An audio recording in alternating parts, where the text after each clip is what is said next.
This podcast may contain explicit language.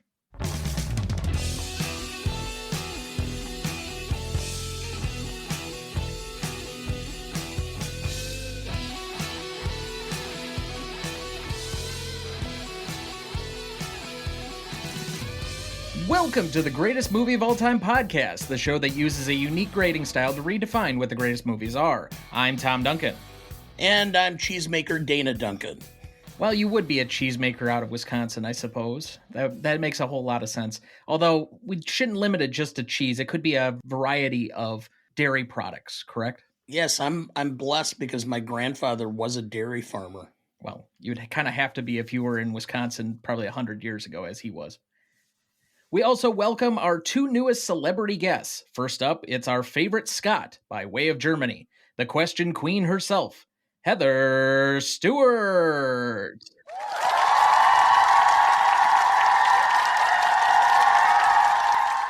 Wow. I don't get that applause when I do webinars for work, guys. Thank you. You're very welcome. I don't know. Everybody has a different reaction to the applause and the rest of it. So, but I think we're going to introduce it at work on webinars. I'm going to tell everybody. This is what I expect now. We also welcome the host of One Track Mind podcast and co-host of Reels for Justice, Ryan Luis Rodriguez.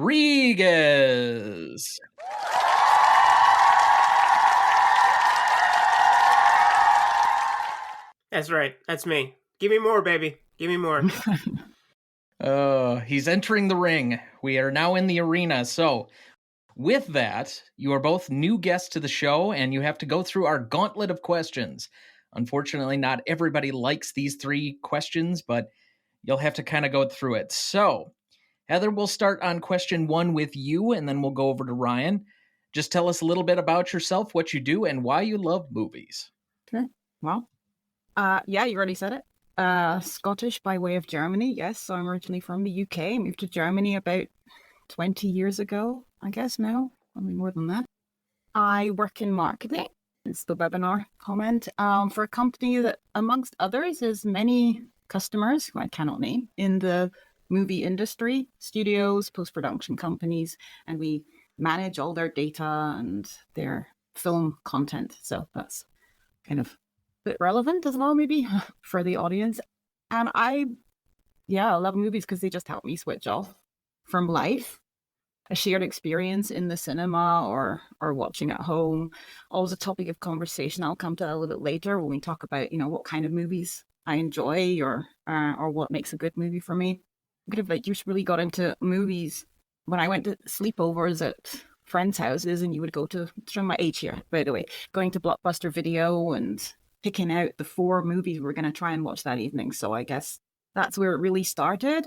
And then, just going to the cinema, it was something to do. You were too young to go up to town by yourself. You were too old to go to play parks or stuff. So you went to the cinema. And I saw a lot of stuff in that time. Good and bad. Fair enough. Ryan, tell us a little bit about yourself, what you do, and why you love movies. I am an amateur screenwriter, I guess, amateur podcaster as well. I mean, I've had 4 over the course of 5 years, so maybe I'm not that amateur at it, but I don't think I've ever gotten good at it, so that does make me an amateur. As to why I like movies, that's a question that's almost impossible to answer. It's like, why do you like cereal? It's one of those things where it's just I was indoctrinated at an early age, and it gave me a meaning that I couldn't find elsewhere. And so my entire life is built around movies. If I finish work early, immediately I start thinking, okay, I have 90 minutes, I can fit in this. Or if I finish even earlier, okay, I have 120 minutes. What if I do 2 short movies? Literally, I have OCD and Asperger's, so it's kind of a coping mechanism, but I've built my entire life around watching movies and the enjoyment of movies. Very cool. So unfortunately, that means it's up for the second question, everyone's least favorite. Ryan, what is your favorite movie and why? My favorite movie is so boring. Oh my god, it's The Empire Strikes Back. Oh. The most obvious nerd answer of all time.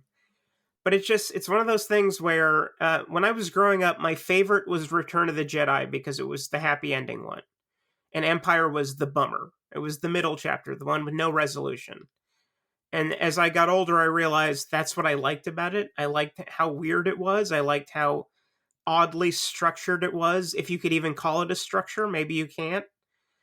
And possibly the best looking space opera movie ever, shot by Peter Shusitsky, who was Cronenberg's second director of photography.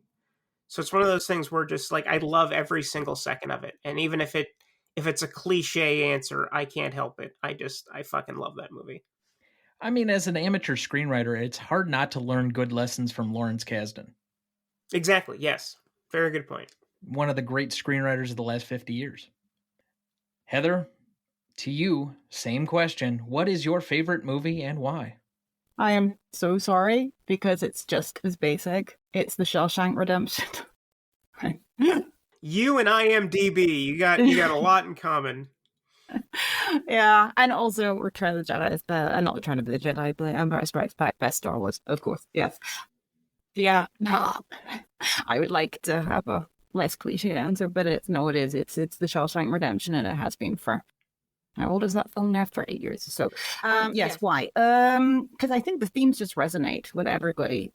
I know, you listen to these criticisms of the film about, there's no women. Well, it's set in a men's prison, some time ago. Like, there were no women. Like, it's the themes, though.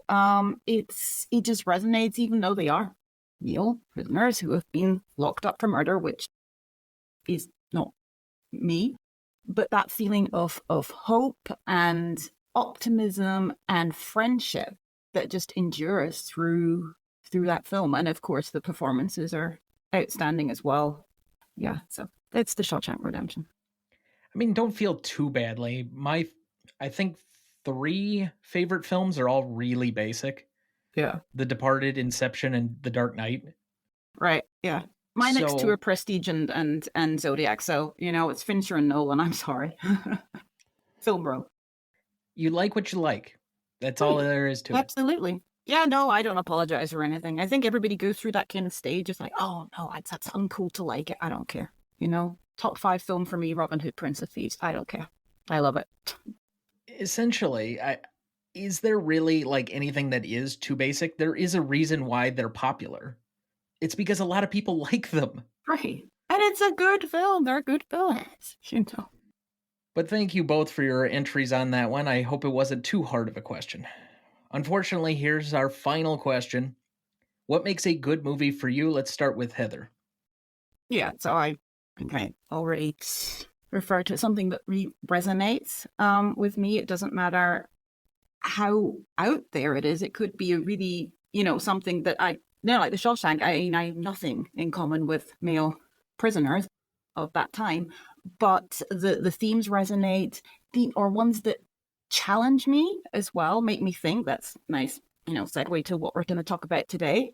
That something that on the surface is, maybe it's the basic comedy, but if there's something deeper there, I can connect with it. So I'm not the biggest fan of comedies, but, as we'll discuss later, I do love this film that we're going to be talking about. So yeah, there's something there that goes beyond just, the superficial or the surface. And, as a conversation starter as well, there's nothing better than just discussing movies with people, straight after the cinema, or if you discover they have a film that you also love, that they also love, and you're just talking about it. So that's what makes a good movie. Well, I find that we have so much connection when we talk about individual movies, and then to be able to share that connection that you have to something that you love with other people, I think that's why we do this show. But Ryan, same question to you. What makes a good movie for you? I have no specific rubric, but it's a combination of aesthetics, performances, direction, and screenwriting. So the whole package. Yeah, exactly. But it needs to have at least 3 out of the 4. I can forgive if you don't have all 4. That's a very hard thing to match. But if you have at least 3, then you've got a good movie in my eyes. Very simple, straight to the point. So, with that, we'll segue into our film this evening that we're discussing. It is our second Monty Python film, The Life of Brian, which is currently celebrating its 45th anniversary this week. Directed by Terry Jones, written by the entire Python crew, music by Jeffrey Burgin, starring Graham Chapman as Brian Cohen of Nazareth. He's also Biggest Dickus, second wise man and one of the writers of the film. Sue Jones Davies as Judith Iscariot. John Cleese as Reg, High Priest, Centurion of the Yard, Deadly Dirk, Arthur, and First Wise Man. Terry Gilliam as another person further forward at Mount. Do you hear that? Blessed are the Greek.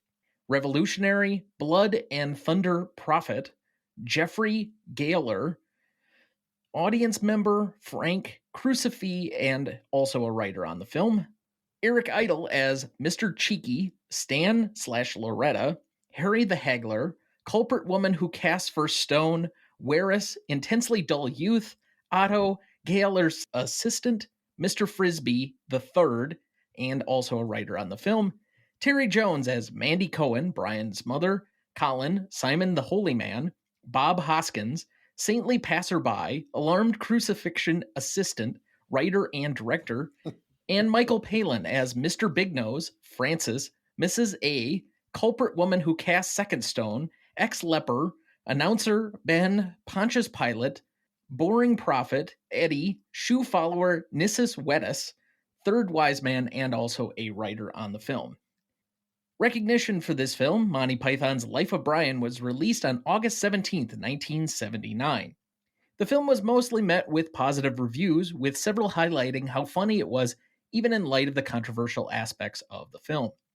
Its total gross was $19 million, and it was the highest grossing British film in North America that year, the fourth highest grossing film in the UK, and number 38 at the worldwide box office for 1979. Over time, Life of Brian has regularly been cited as a significant contender for the title Greatest Comedy Film of All Time, and has been named as such in polls conducted by Total Film magazine in 2000, the British TV network Channel 4, where it topped the poll in the 50 Greatest Comedy Films, and The Guardian in 2007. Rotten Tomatoes lists it as one of the best reviewed comedies with a 96% approval rating from 67 published reviews, with an average of 8.3 out of 10. In 1999, the BFI declared Life of Brian to be the 28th best British film of all time. It was the 7th highest ranking comedy on the list. 4 of the better placed efforts were classic Ealing films, although I don't know what that is. Another Channel 4 poll in 2001 named it the 23rd greatest film of all time. The only comedy that came higher was Billy Wilder's Some Like It Hot, which was ranked 5th. A 2011 poll by Time Out magazine ranked it as the 3rd greatest comedy film ever made, behind Airplane and This Is Spinal Tap.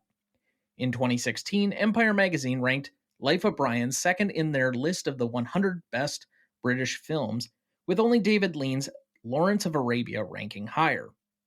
Life of Brian currently holds a 96% among critics on Rotten Tomatoes, a 77 score on Metacritic, and a 4 out of 5 on Letterboxd. So as we begin each week, Dad, what is your relationship to this film?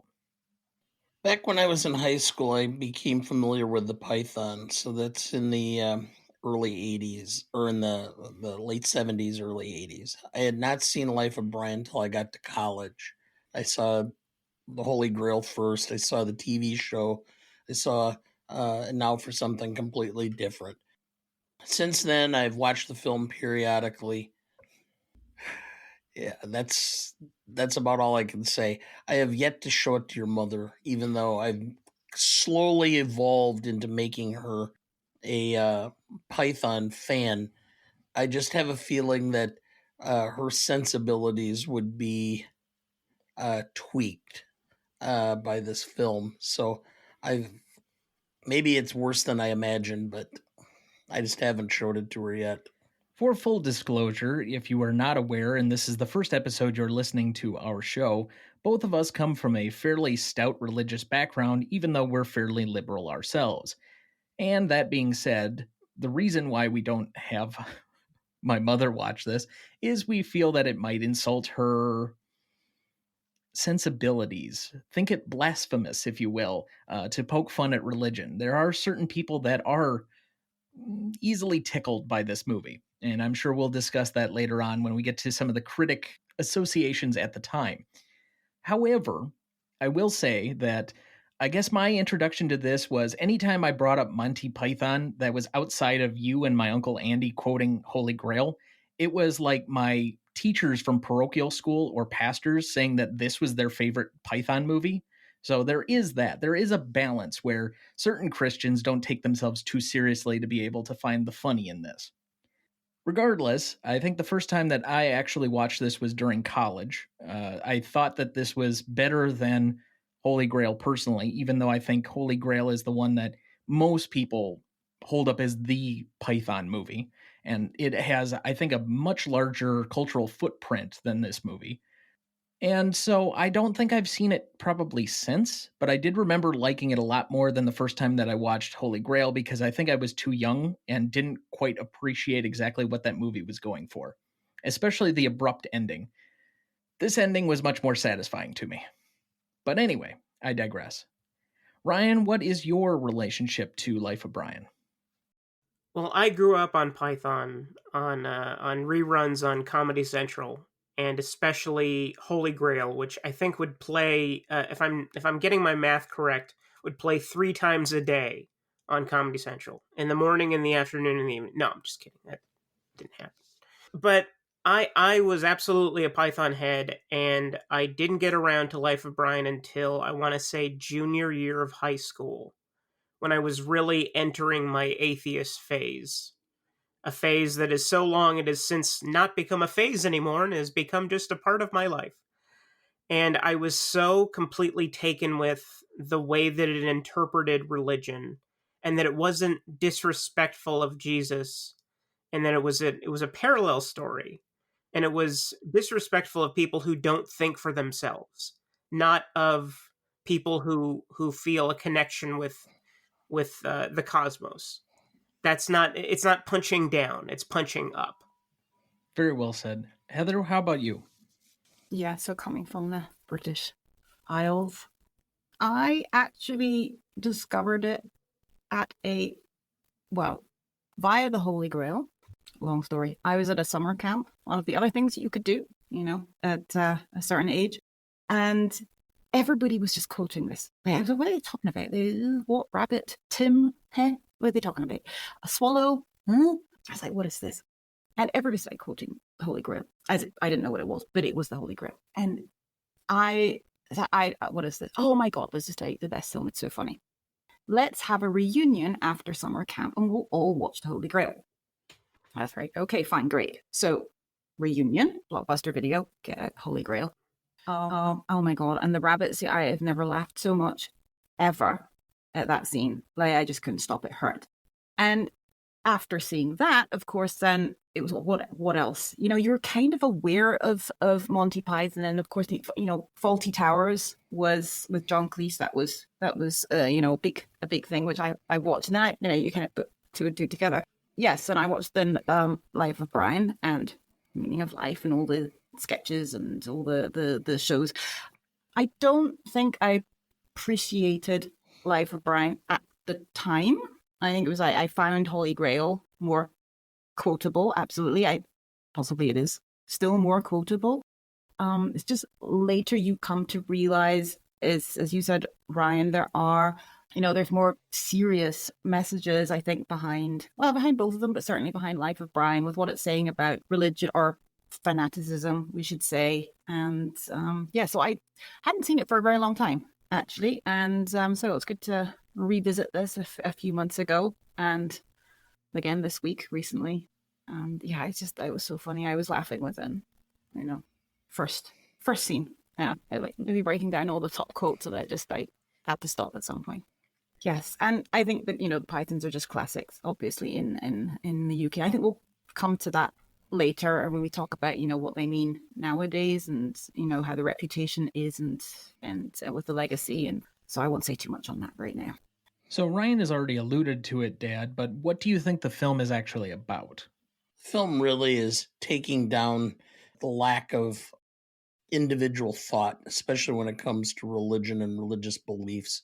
And it challenges the church as being the controller of the message.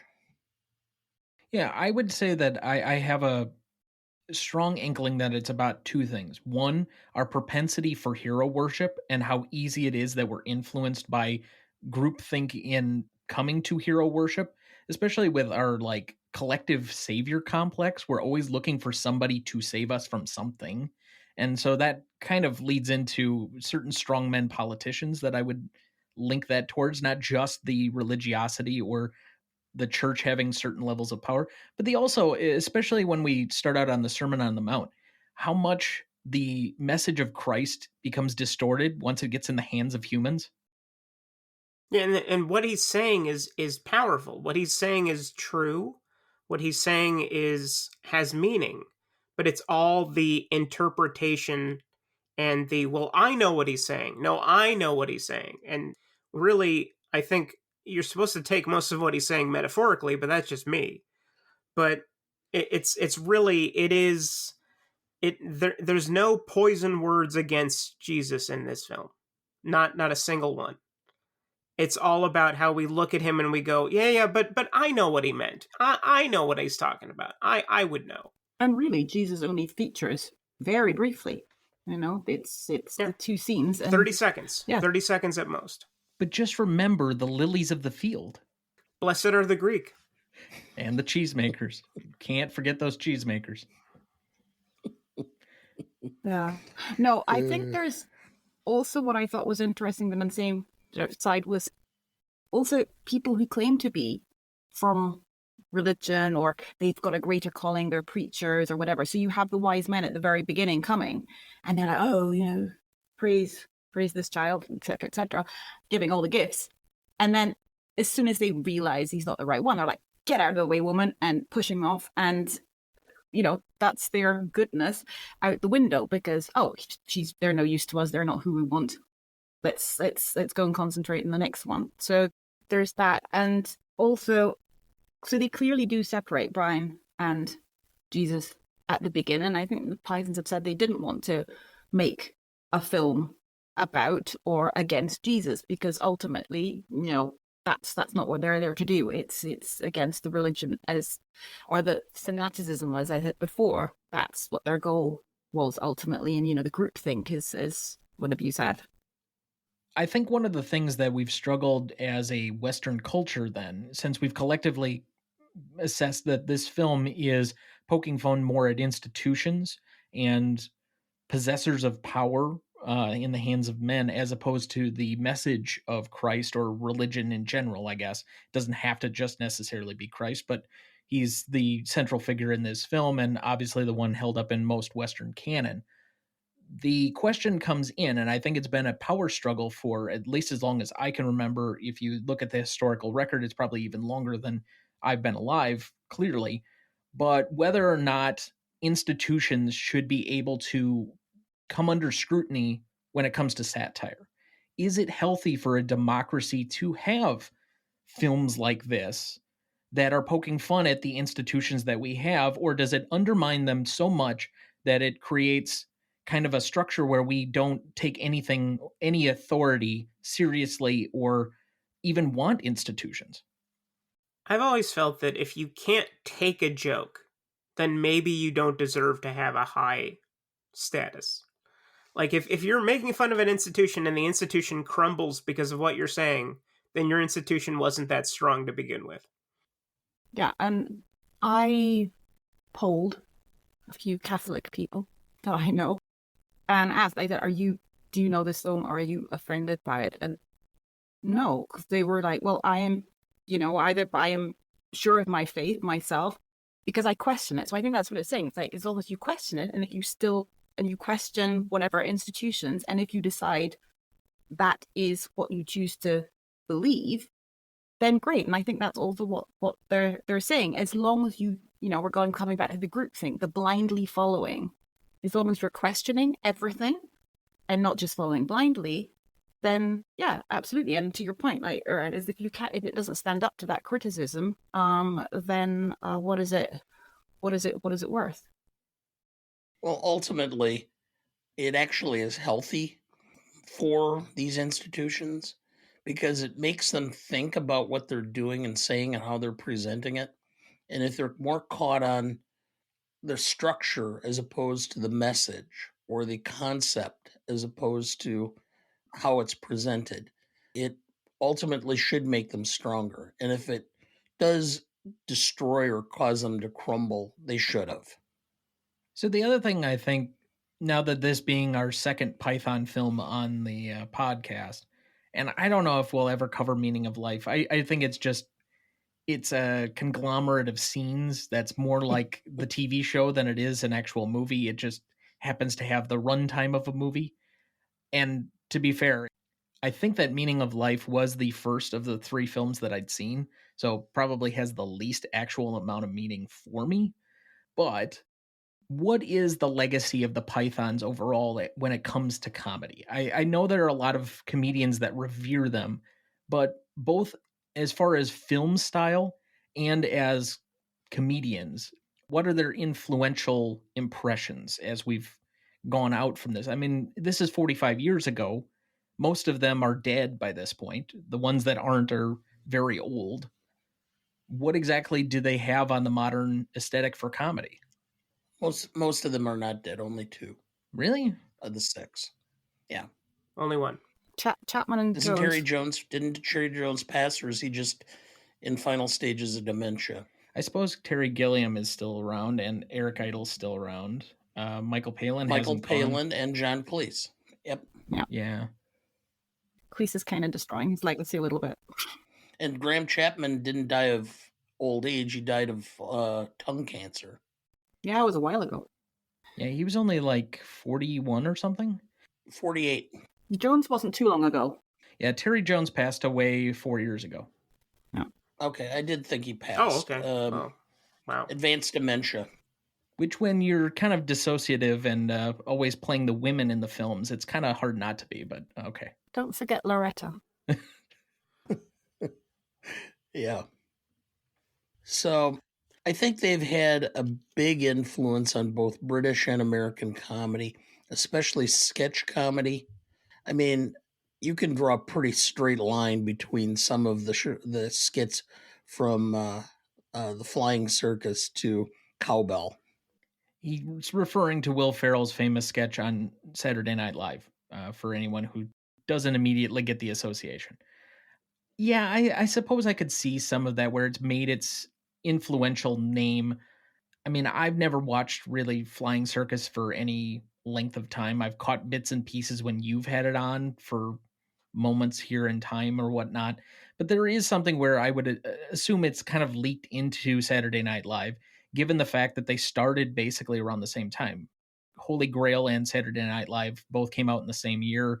This is about the time when they were starting to get into their second cast right before they got Eddie Murphy.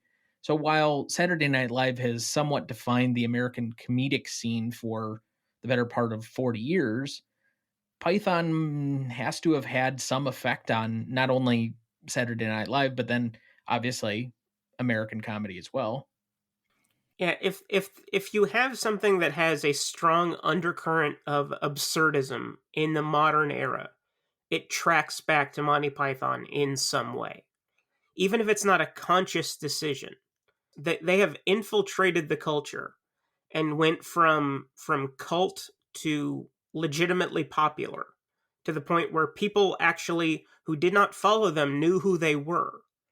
Every single comedian that plays in the weirdness sandbox owes a debt of gratitude to Monty Python in some way, whether they know it or not. Like, I could see modern comedies such as Step Brothers or Dodgeball being somewhat in the same vein. They're taking a lot of similar jokes. They're putting a lot of jokes a mile a minute in there. So second, third, fourth watches sometimes become funnier because you pick up on more of the jokes. You're focused less on the story itself. And I would say, is it possible that Zucker and Abraham also kind of took a lot of lessons from Python?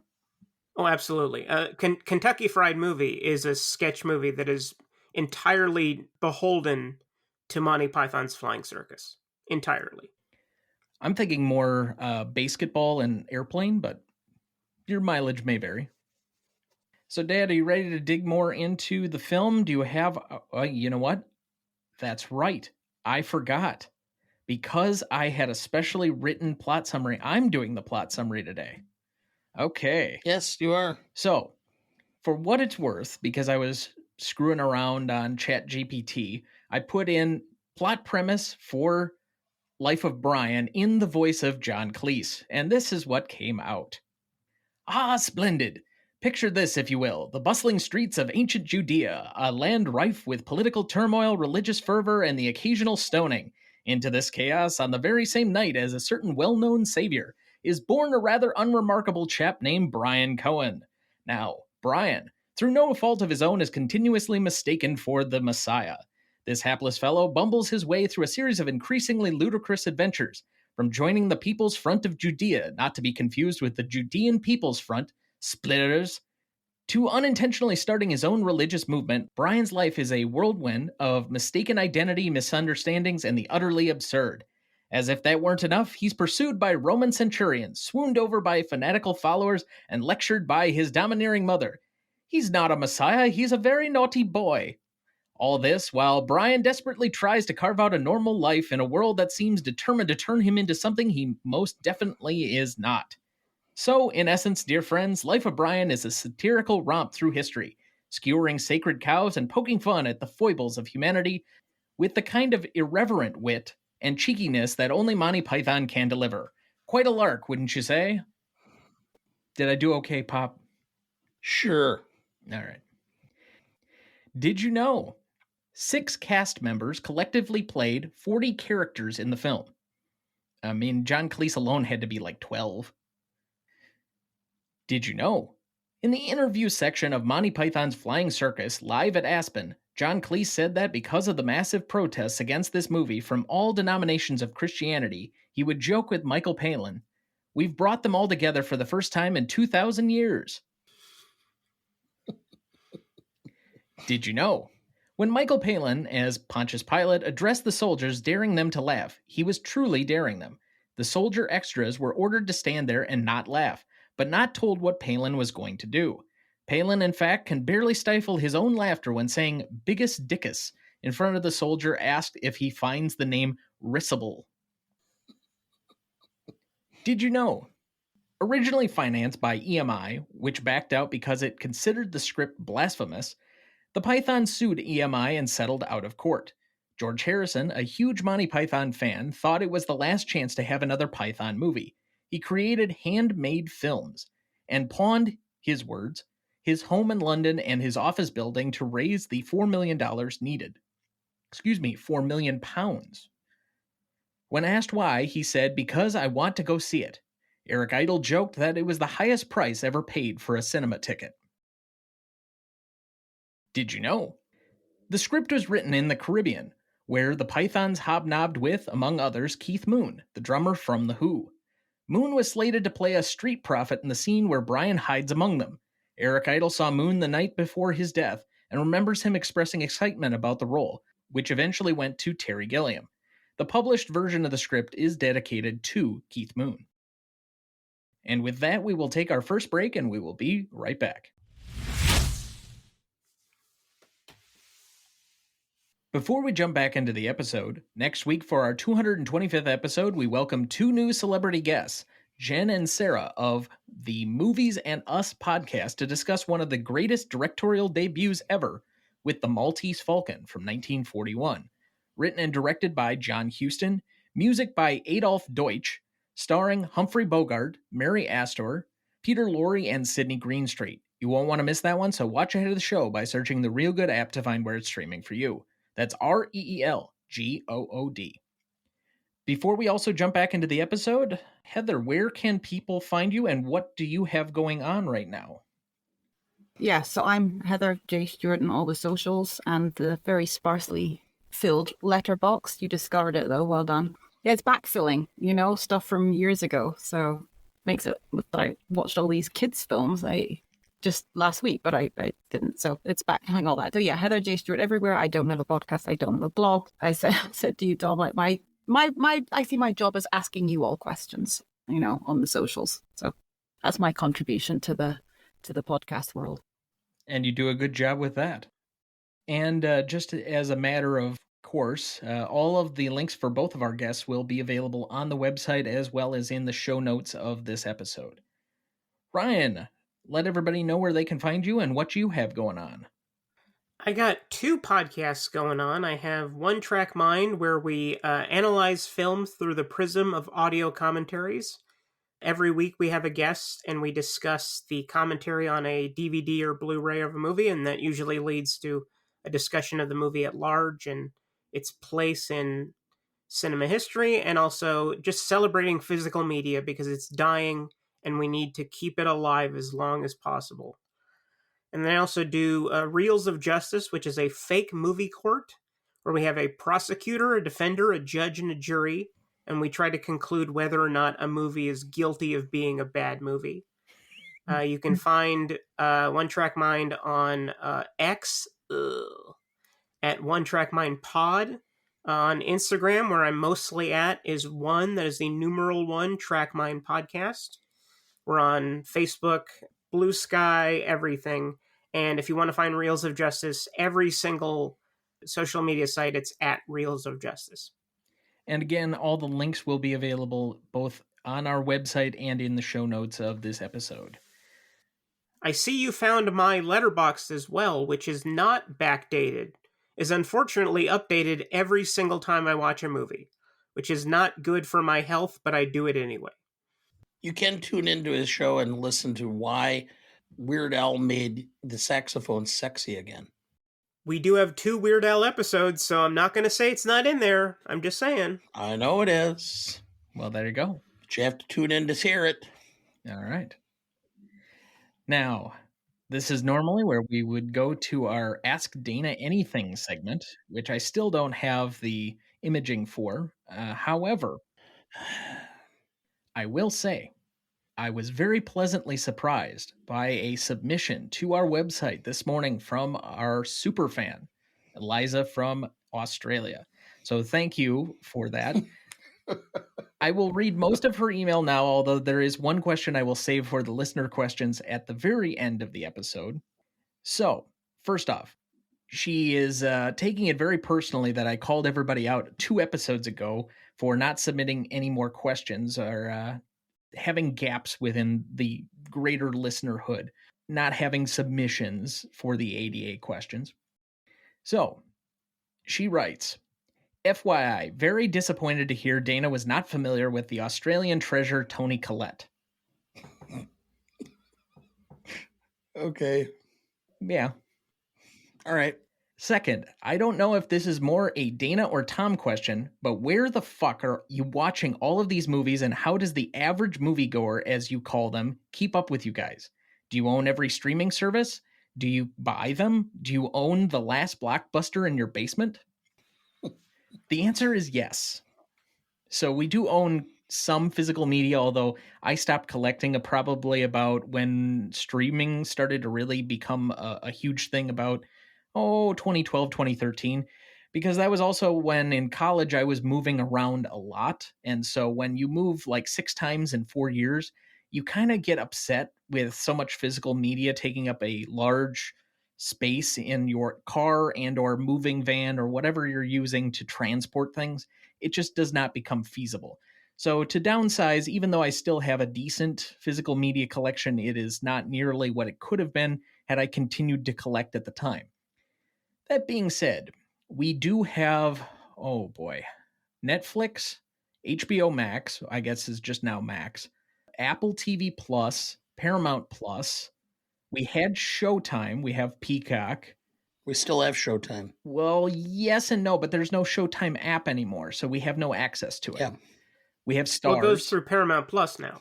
Yeah, but you can't sign in if you have it off of your cable subscription, or at least I have not figured out how to do that. So the access to whatever programming is on there is very limited. That being said... But you can't get it through demand on DirecTV yet. Correct. We have our well, Dana pays for DirecTV here, which is kind of like a satellite cable provider type of thing. We do occasionally rent movies, but we also have Amazon Prime as well. So yes, we just have access to a lot of the streaming services. And for the most part, a lot of these movies are easily accessible off of there. There's also the free services, free on demand or FOD or whatever you want to call it these days. Tubi's one of those, Pluto TV. There's several other ones that you can find a lot of classic movies on there as well. And then if it's really a deep recesses movie, as I've occasionally had to do for the Revisionist Almanac when we were watching the 1942 movies, I will search and scour the deep internet for free and accessible, like they're off of copyright, and so they're in some type of archive on some website that I probably shouldn't be on my work computer, but oh well. No, they're safe because they are the copyright, and some of them have expired. For me, being the nerd that I am, I go through HBO, Cinemax, Stars, and Showtime, as well as AMC and Turner Classic Movie. And I go through every Sunday, I go through the entire log on my DirecTV for the week. And if there's any films that I know that we're going to be doing, I record it because it saves in my web-based archive now for 9 months. So I can save it. Films that we may cover or that may be peripherally related, I save. So I think I'm closely approaching 400 films saved on my web-based archive for either the show or films that I want to watch that I've missed or haven't seen in a while. And the last time I remember that we had to buy the physical copy of a movie in order to do it on the podcast, after I chose that it was already part of the schedule, we had to purchase the Blu-ray version of Judgment at Nuremberg because it literally is nowhere on streaming. You couldn't even rent it. So I had to search through Amazon to find a physical copy and buy that. Yeah, it's surprising considering what a light farce it is. So accessible. Yeah. All right. Thirdly, watching your resting nerd face and Dana's okays has been a delight. I particularly want to see Dana use the phrase street cred again, ideally wearing his Gmote hat backward. Okay. Street cred. How's that? What's with the pinkies? I don't know. Okay, so now you're going hook 'em horns? I don't know. Okay. If you're going to do that here, at least go west side. I'm a very middle-aged white guy. You are not middle-aged anymore there, bud. Anywho, moving on. Finally, I heard Dana say he believes Grace Kelly's appeal was her beauty and emotions rather than her acting abilities. I want to know who Dana thinks is the modern-day example of this and who is the male equivalent. Channing Tatum. So I was going to say that. Yeah, that is a good one. Now that you're talking about it, I would give you that. I don't know. I don't know if I agree with that. Channing Tatum was actually really good in Foxcatcher. I do think he also has a good comedic sense of timing, but I get the point. I've never been a big believer in Wahlberg's acting abilities. Except for The Departed. I will say he is fantastic in The Departed. Yeah. Oh, he's great in I Heart Huckabees. And for women, boy, that one's... I'd have to stop and think about it. I have a name, but I'm afraid to use it simply because I don't want to insult our super fan, but she used to be married to Tom Cruise, and she's Australian, so I won't use her name. But Katie Holmes. Yeah, that's the one. That'll be the one. Secretly Australian. Nobody knew, but yeah. But I've questioned her acting ability at times, especially when you watch films like Eyes Wide Shut. I'm kind of going, I have no idea what you're doing. But then again, neither did Kubrick. Can I offer Keira Knightley? Boy, that's a tough one. There was a point in time where I would have said yes. Like Orlando Bloom probably fits that a little bit more for me as a male equivalent. and there's a reason he's probably retired, other than the fact that he was part of 2 gigantic franchises. But I don't know. There are movies that make me question whether she's a good actress, and then at the same time, there are other ones where I'm No. like, she might be okay. Yeah. She's long gone, but Daryl Hannah fit that category. I never thought Daryl Hannah could act her way out of a paper bag. She was good in Kill Bill. Okay. Neither of us have seen those. I've seen half of volume 1. I never got around to finishing it for whatever reason. I got busy with something. But Daryl Hannah was not good in Wall Street. She just was not. Yeah. Those are the ones that come off the top of my head. There's a part of me that wonders if Anne Hathaway was ever a good actress. Ooh, yeah. Mm-hmm. I mean, I know she got popularity due to the fact that she was in Princess Diaries, so she was always going to kind of have a certain sentimental factor. But another one, it's hard to tell because she was kind of a star child actor, and so it's hard to assess her acting ability at the time. But since then, because she hasn't really done anything else and obviously has had a lot of other issues, Lindsay Lohan. She was great in Mean Girl. Yeah. There was a time when I thought Julia Roberts was going to be in that, but she kind of changed, and so she seemed to have a run there for a while where she actually showed she could kind of act in a couple of films. But again, I think she is more of a movie star than an actress at times. That's fair. So thank you, Eliza, for your questions. We have one more from her to end the show, but I will save that for later.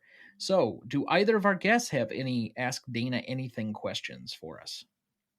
I do, actually, because I figured. there were none the last couple of weeks, so I thought I'll prepare. Dana, you said last week on The Sixth Sense, you mentioned old man syndrome, things making you cry that maybe didn't before. Apart from The Sixth Sense, or maybe that did make you cry at the time, I don't know. What films would come to mind that either do make you cry now or you think might make you cry if you were to watch them now because of old man syndrome? That's in your words, not mine. I'm not calling you an old man. That's what you said. I will call him an old man. Yeah. Okay. I'm just a guest here. It's films that just connect with me. Things that, I'm finding. I mean, I think that I sobbed or a little teared up when I was watching.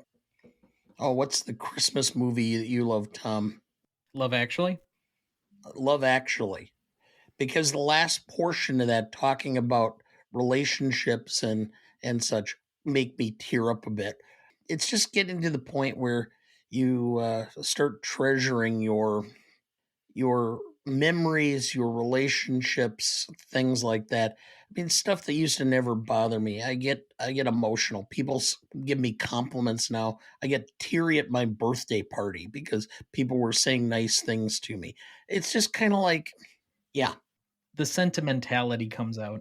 And from what I'm gathering from my other old men groups that I hang around with, it's not uncommon. I'm not alone in this situation. I mean, I sobbed last year during the holidays because they had that stupid Amazon commercial with the old ladies who were friends forever, and they did an acoustic version of In My Life, which I always loved that song, but then the association with the commercial, I don't know, for whatever reason, it caught me just the right way, and so, yeah, waterworks. Yeah, and come unexpected, right? I don't know. I used to be able to. I mean, I'm hard. I don't cry very easily. But you've been spending too much time with Germans. That'll be it. I mean, it's. I can get away with saying that since I have several siblings from. Yeah. I know you said so. Yeah, I mean, Goofy. The last time I watched True Grit, when Glenn Campbell died, he saves them as his last breath of life. That choked me up. I'm like, really? No, I used to be able to count them on 2 fingers, literally. It was like Terms of Endearment was one, and oh my god, Kramer versus Kramer was the other one. So but yeah, I don't know, I don't know what's happened, but just last year I was at least 3. All of Us Strangers was the worst. Oh my god, I think I said this on one of the Revisionist Almanac episodes where we had to talk about favorite movies, and I was like, oh my god, what's wrong? Sat there with all these strangers, nobody knows anybody, and you could just hear everybody like sniffling. I'm like, okay, I will too. It's fine. Yeah. And speaking of my recording efforts, Kramer versus Kramer was on TCM during a film festival, or they did it all day for Meryl Streep. So I recorded it. I have not seen it since I saw it at the movie theater back in, I think, was it 1979? Yeah, that sounds about right. Yeah, that was about right. Mm-hmm. Yeah, Deer Hunter 78, Kramer versus Kramer 79, and Ordinary People 1980, I believe. Yeah. Yeah. So I'm and I remember kind of choking up then. I can't imagine what it's going to be like now watching it again. I mean, how was Ordinary People for you since you hadn't seen it before? Yes, it was terrible. Oh, like the ending where the father and son moment. Yeah. Yeah. I think I still cry at Good Will Hunting, the "It's Not Your Fault" scene. That one always gets me.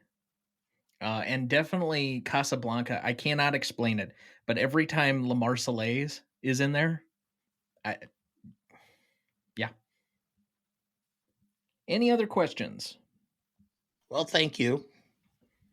So thank you to our guests and our super fans out there in the real world. Let's move to best performance. Dad, who do you have down? I have the Pythons as writers. Okay, so can we just say like the screenplay then? Yeah. Okay. I mean, the screenplay itself, because it's a masterpiece.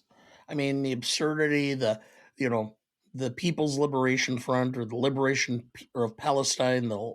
I make that joke. I've been making the same joke about the Lutheran synods forever, because it's absurd how we draw such distinctions from each other when 98% of everything that's in those church synods have the same basic beliefs. But that 2% causes division and desertion or derision, and you need to.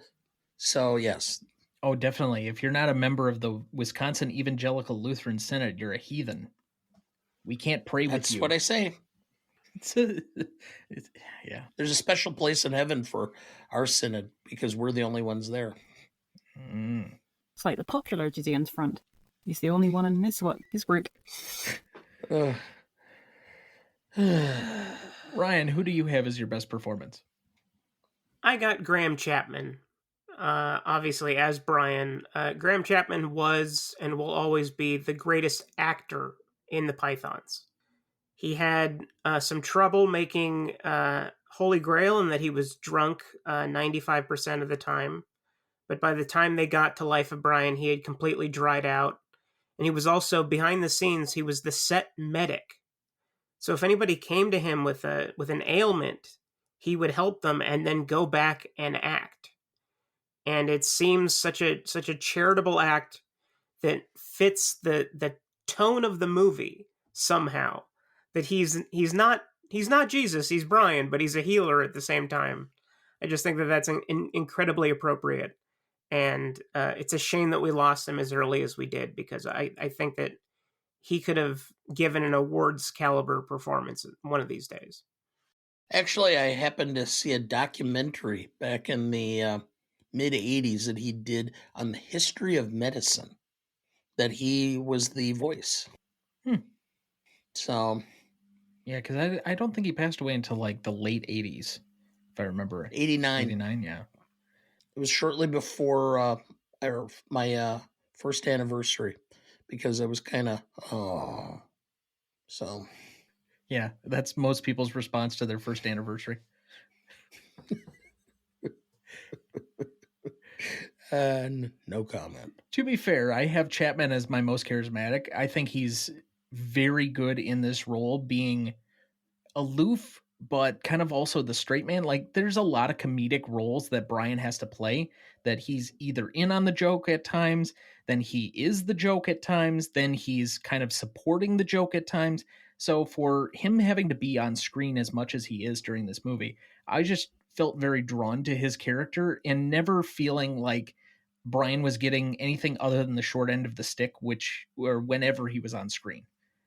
But for best performance, I go with the person who I most associate with Monty Python, the person who, even though he has absolutely no like scene stealing moments per se, he's always the best supporting character in these movies, and that's John Cleese.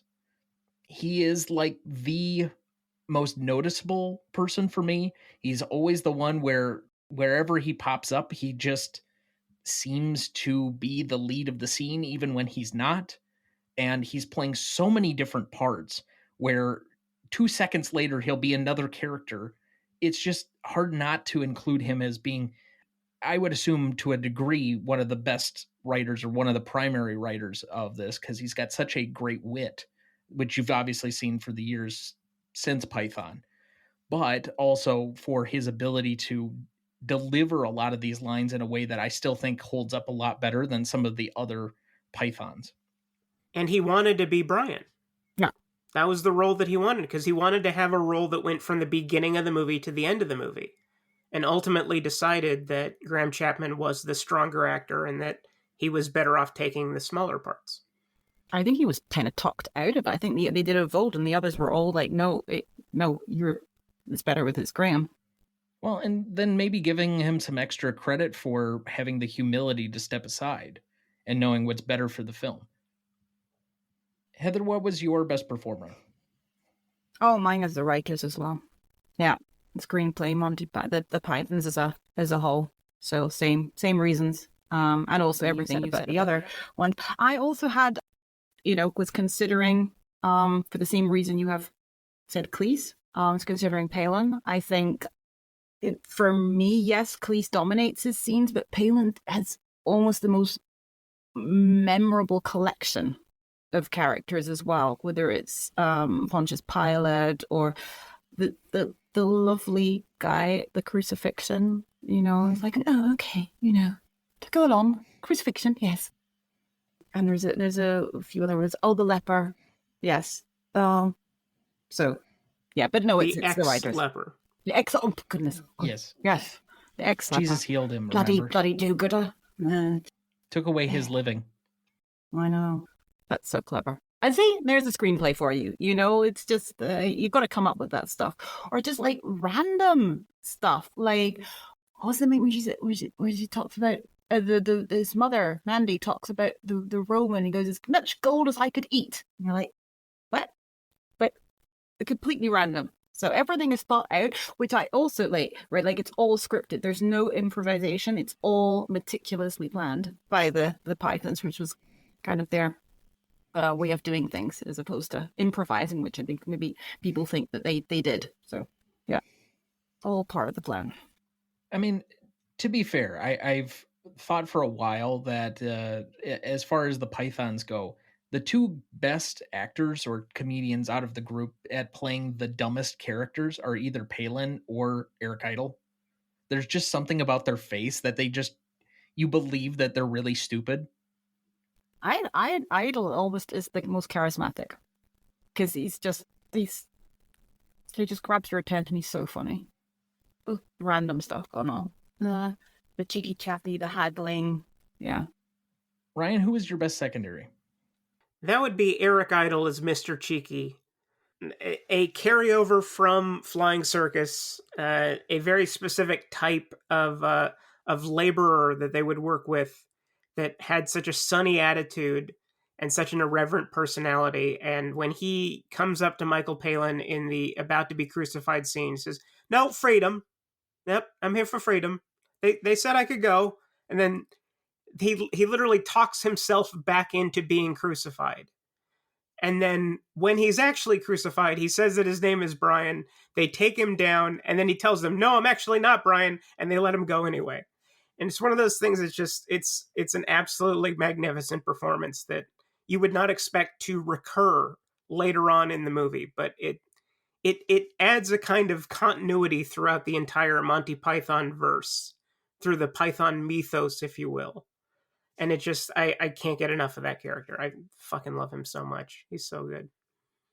Yeah, I think I've kind of gone a little bit all over the place with this. So yeah, this was the writers. I think I settled on Palin for secondary. Although yes, Chapman of course carries the movie. Yes, he's the one of the best actors of the lot of them. But I just think so much of the memorable scenes, Chapman's in everything, of course, yeah.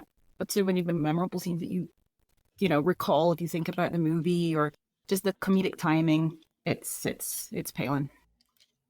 I have Chapman for secondary performance, and I have Cleese for most charismatic. But I will, as long as we're talking about the general performances, I have a copy of Palin's diary that he released as a book about a decade ago.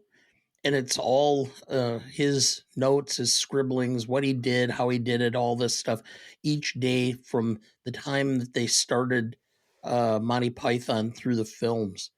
And if you want to catch a glimpse of genius, I suggest reading that. I mean, it's hilarious because some days it's just like, well, Eric and I decided to get together. And after 5 pints at the local pub, we decided we weren't going to accomplish anything.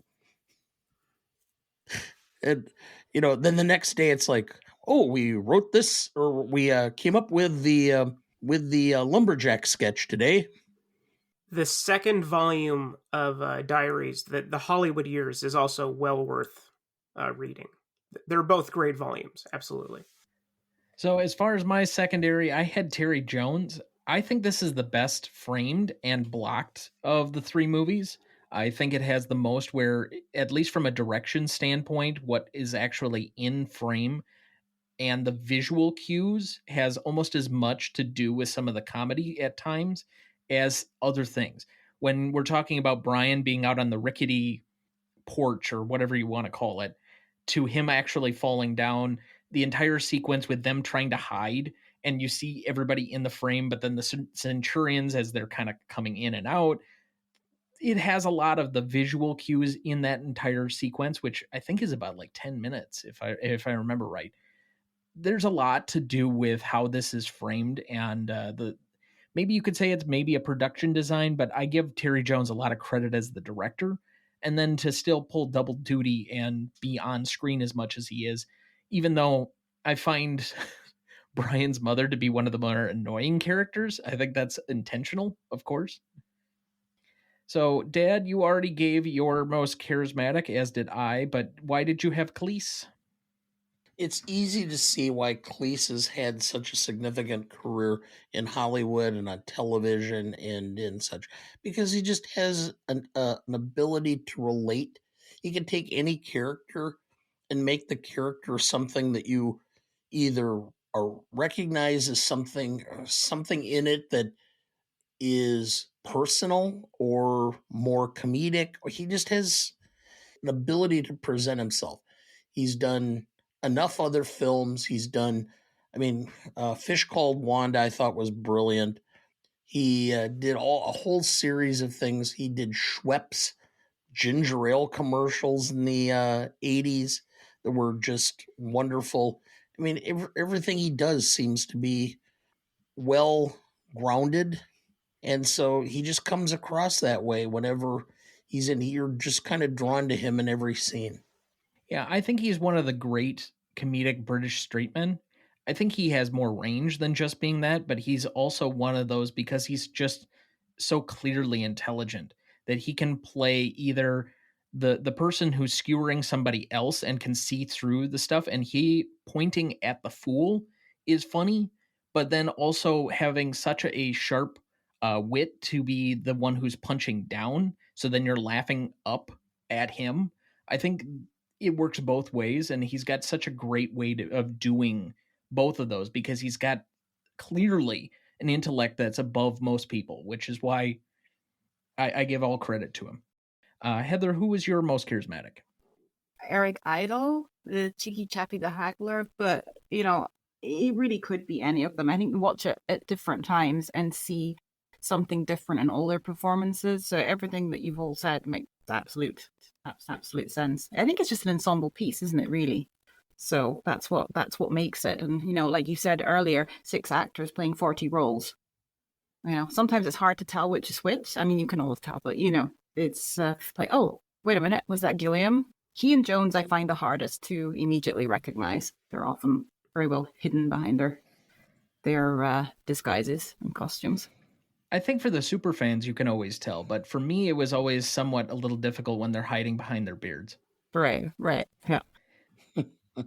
I have Palin. Palin has long been my favorite Python, simply because he seems like the one that I could actually have a nice lunch with. We can exchange stories. He could tell me about going to Brazil and Africa and all these different places that he's done BBC documentaries at, and I would just nod and say, yes, that is a place that exists. You're right, Mr. Palin. But I love literally every single thing he does. The decision to give Pontius Pilate a speech impediment rather. See, I just impeded my own impediment. To give him a speech impediment is one of the most brilliant decisions that they've made in the entire course of the film. And just the kindness that he shows leading these people to crucifixion, just the tenderness of crucifixion. Okay, out there to the left, you'll find it. It's big. It's one of those things that just I love him so much. He's so good. John Cleese's own daughter says he's her favorite Python. She's got a point. He says he's the funniest and the most kind. I mean, to be fair, if John Cleese's own daughter said it was John Cleese, he probably would hit her. Yeah, it's about his style. Let's move to best scene. I have 5 nominees, and then you guys can add in any that you think I've missed. I have the Sermon on the Mount. Then I have Biggest Dickus. I have Brian is the Messiah. I have the second scene with Pontius Pilate, and also Biggest Dickus. And then I finally have Always Look on the Bright Side of Life, or Calvary, if you will. What did I miss? So I agree with your ones, and I know which one of I would select probably as the best. But I also wrote down it's quite a small scene with the stoning, with the high pitched and the low voices, and just the whole thing about buying the beards. No women are allowed, so they have to buy the beards. Then you've got this ridiculous thing with carrying the donkey, and just that whole attention to detail. Yeah, maybe it goes on a bit long, or they overdo it a little bit, but it's just the high pitched and then the low and then the. Are there any women here? No. Brilliant. Yeah, I love that one. The haggling scene cracks me up. I wrote down things that I didn't almost write any favorite lines from. I wrote for the scenes because they were just too long. The whole thing was just so good. And then the scene in the Colosseum, first of all, the details with all the body parts is brilliant. The whole Stan Loretta bit, which I think we'll probably talk about as well later. Brian joining the PFJ, and kind of his motivation for the whole movie, really, seeing Judith. So yeah, there's a lot of things in that scene that kind of push the whole story forward. So those are ones that I'd throw out there. Okay, did either of you have any other nominees? I have one, and that is, what have the Romans done for us? Now, this is one of those ideas that starts off as a great concept of just constantly interrupting somebody to say, well, actually, they did invent the aqueducts. Actually, there is a sewage system. Actually, there is this. It is the most Python scene in the entire movie. It reminds me of a sketch that they would have done in 1969, but with experience added and a level of education given the situation that it surpasses even something they would have done on Flying Circus.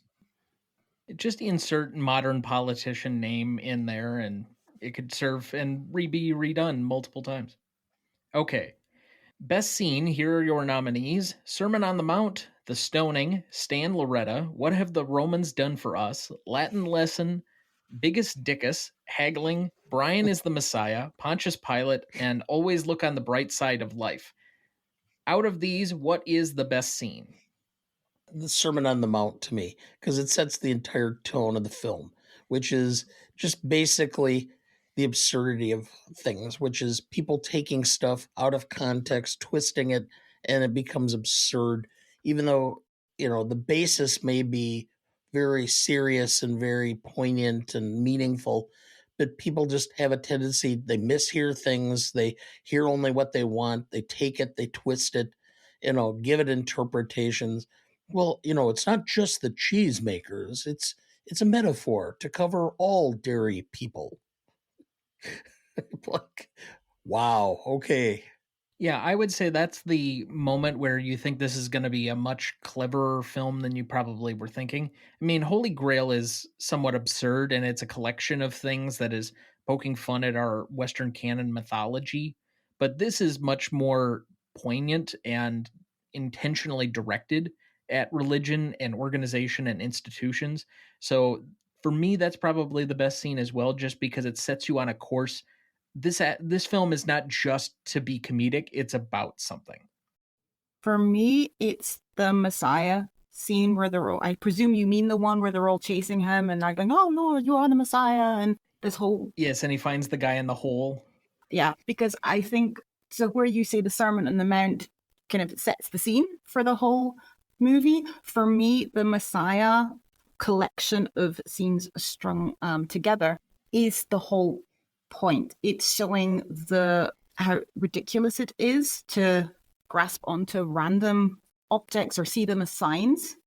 You know, the whole it's a miracle with the juniper bushes, or you know, he's made me able to speak again after 18 years, a miracle.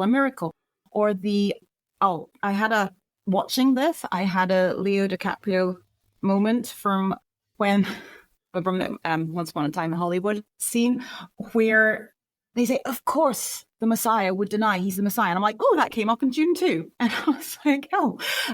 So that is everything. It's the fanaticism, you know, that making it just seem ridiculous. It's the objects, the grasping onto anything that they're given from who they believe is this divine being. So to me, that is the core of the movie, which is why it's not necessarily my favorite scene, but I think it's the best. How shall we fuck off, Lord? I would just fuck off. Ryan, best scene? Best scene. The shoe followers. Okay. So the same Messiah scene. Okay. Yes. All right. Your favorite scene, Ryan? My favorite scene is the weirdest scene in the entire film. The aliens, who show up for no reason whatsoever other than the fact that Star Wars was made in Tunisia, where this movie was made. And it's the only scene that Gilliam directed himself. And I really wish that Gilliam directed the whole movie, but that's just because I'm a Gilliam head. And it's just one of those things where it has no reason to exist. It completely distracts you from the movie that you're actually watching, and then ends appropriately in that he just walks out of the spaceship as it's crashed and be like, well, that was weird, and then just moves on to whatever the next scene is. It's one of those things where it's just like, that is so Python. That is the most Python thing in the world. You lucky bastard. I literally did a what the fuck is this doing in here, because I completely forgot it was in there. Same. Yeah. Yeah. And it contributes one thing to the plot, that Brian somehow ends up on the ground. Safe. Yes. Yes. Yeah. Okay. Dad, favorite scene. Well, this one is the epitome of the Pythons, which is no matter how intellectual their stuff can be, there's still locker room boys who come up with an entire scene built around Biggest Dickus. I mean, that just sounds like something that would be done by a group of fifth graders on the playground. It's definitely the scene that my mother would object to most if she saw this film.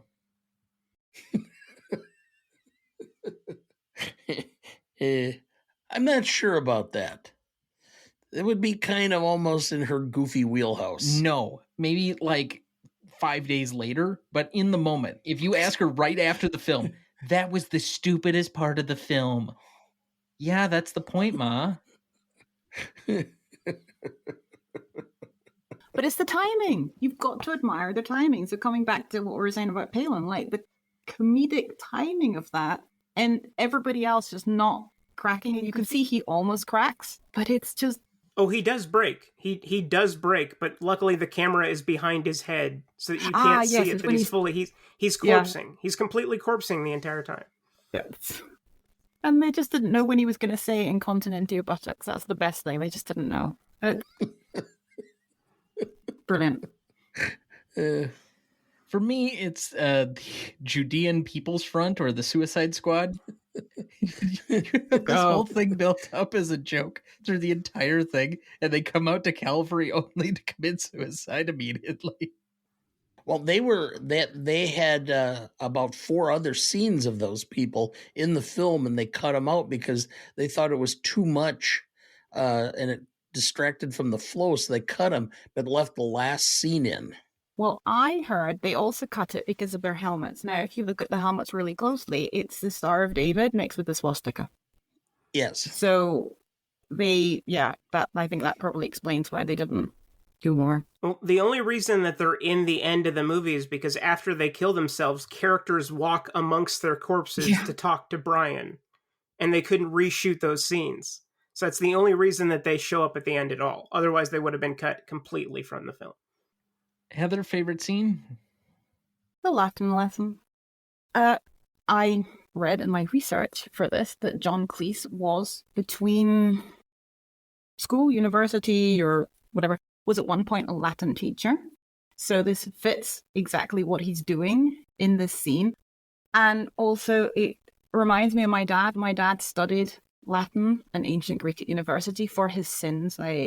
Okay, fine, great dad, it's useful. But his command of the English language as a result is incredible. And he's the biggest pedant I know. And that explains where I get it from. But he would just, this is just what my dad would do. He would, this reminds me of him so much. What is it? What's the accusative? No, and it's the imperative. So what is it? Oh, wonderful. So funny. So it's that one. My definition of the most indelible, the only time I'd seen it, there was one thing I remembered about this entire movie, and that's the ending and the whistling. So mine is always look on the bright side of life. Yes. And if you saw the Spam-A-Lot on Broadway, which I did see, that's the ending of that as well. Is that your most indelible too, Dad? Yes.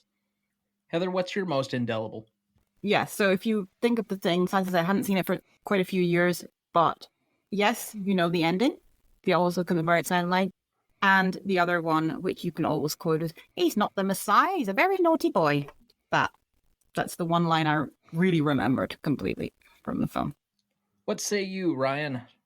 For me, it's the shoe followers, simply because it's countless interpretations of meaninglessness, and has the line of Brian saying, "I'm not the Messiah," and John Cleese saying, "Yes, you are. I would know. I've followed a few." That, to me, says every single thing about religion that you could possibly want to say within the span of 25 seconds, and gets the entire thesis statement of the entire movie out there. And it's the one that as much as I love always look on the bright side of life, look, it's one of the great musical moments of the 20th century. But that scene with the shoe, well, he wants us all to hold up one shoe.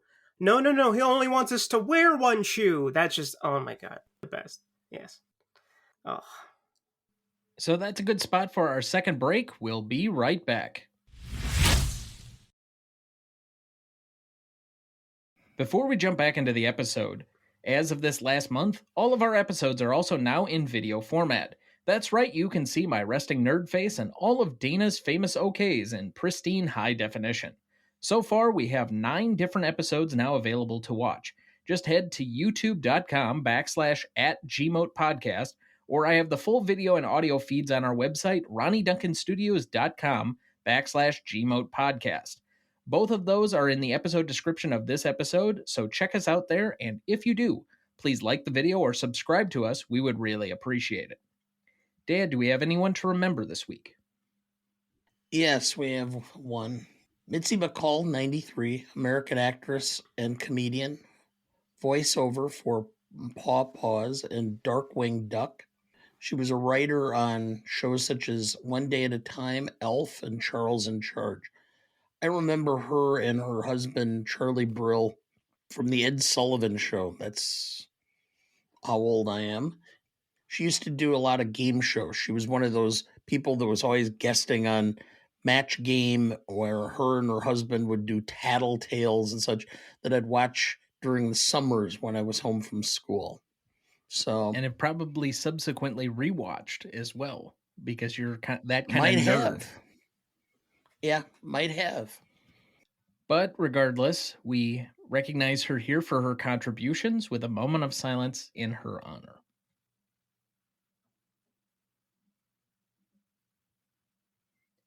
Thank you.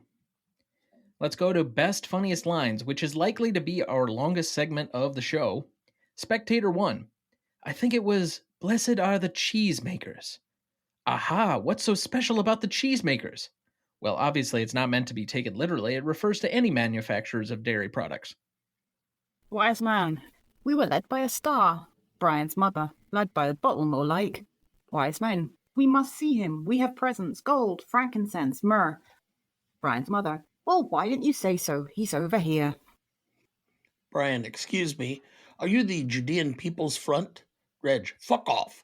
Judean's People Front. We're the People's Front of Judea. Judean People's Front. Francis, wankers. I have, now fuck off. Oh, how shall we fuck off, O Lord? Nissus Wedus. Crucifixion? Yes? Good. Out the door, line on the left, one cross each. Stan, it's every man's right to have have babies if he wants them. Reg, but you can't have babies. Stan, don't you oppress me. Reg, where's the fetus going to gestate? You going to keep it in a box? Reg, if you want to join the People's Front of Judea, you have to really hate the Romans. Brian, I do. Reg, oh yeah? How much? Brian, a lot. Reg, right, you're in. My favorite lyric in Always Look on the Bright Side of Life. Life's a piece of shit when you look at it. Reg. All right, but apart from the sanitation, medicine, education, wine, public order, irrigation, roads, the freshwater system, and public health, what have the Romans ever done for us? Brought peace? Ex-leper. Half a denarius for my bloody story? Brian, there's no pleasing some people. Ex-leper. That's just what Jesus said, sir. Brian, what will they do to me? Ben, the prisoner? Oh, you'll probably get away with crucifixion. Brian, crucifixion? Ben, the prisoner. Yeah, first offence. You got any left, Ryan? No, I've exhausted all mine. Okay. Brian's mother. He's not the Messiah. He's a very naughty boy. Now piss off. Crowd. The Messiah? The Messiah! Show us the Messiah! Brian's mother. The who? The crowd. The Messiah! Brian's mother.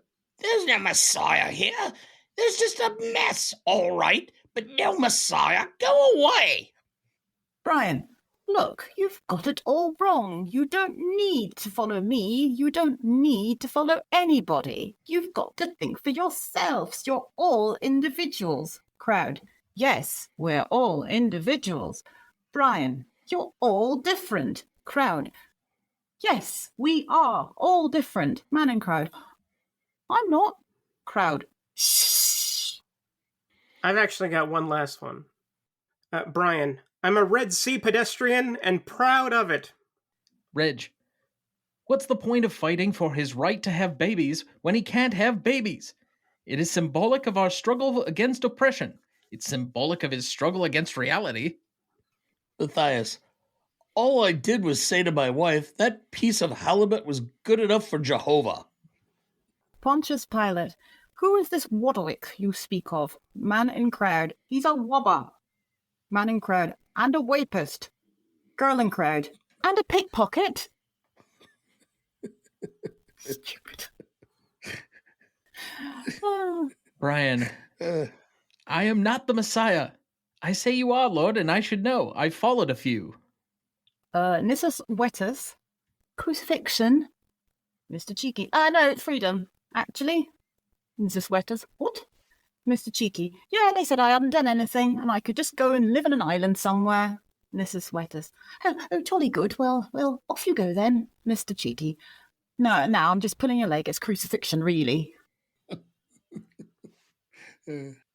Wise man number 1. We are three wise men. Brian's mother. Well, what are you doing creeping around a cowshed at 2 o'clock in the morning? That doesn't sound very wise to me. Okay, this is more less the line and more the delivery. Brilliant. Boring prophet.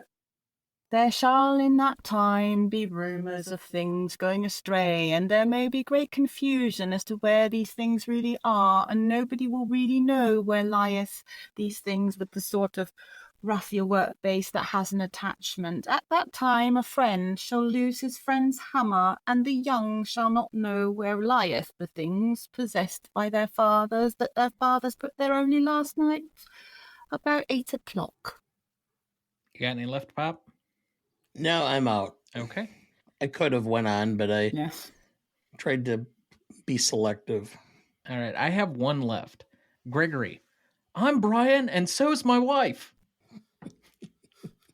I had some from that, yeah. Samaritan, this is supposed to be Yeah. a Jewish section.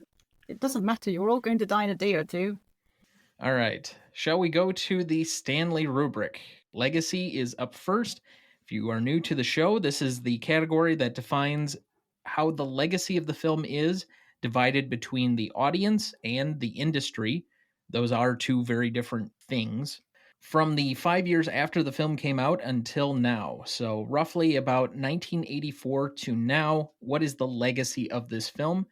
Dad, do you want to go first or second? Well, I'll set it off.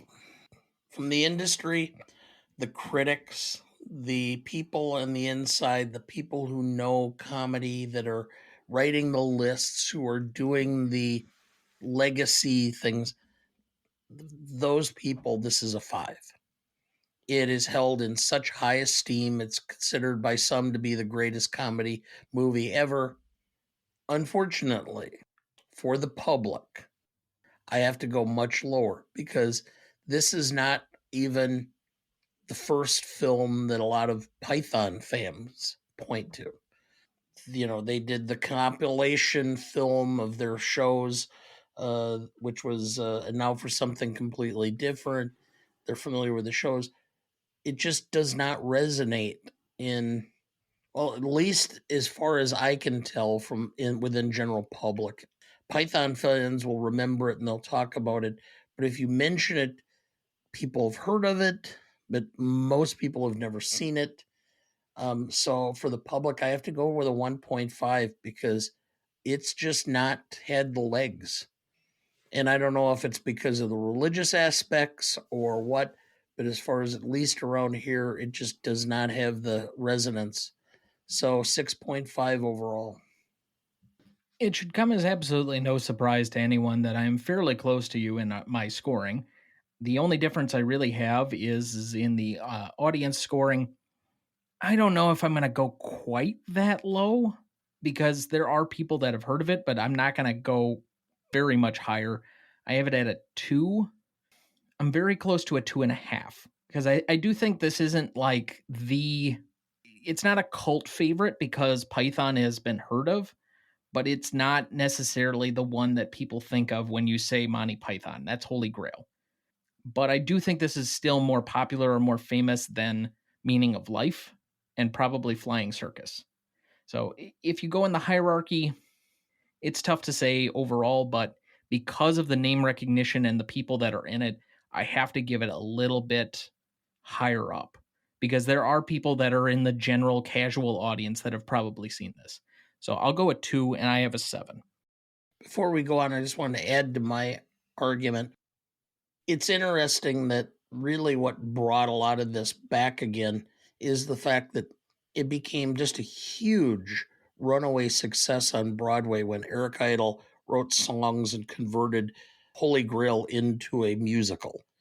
And what he did was, even then, if you've watched or seen the musical, he pulled scenes or pieces out of the life of Brian, including the song, to close the musical, because even he realized that the popularity or some of the good stuff they did was not likely to lead to a Broadway musical that was going to have success.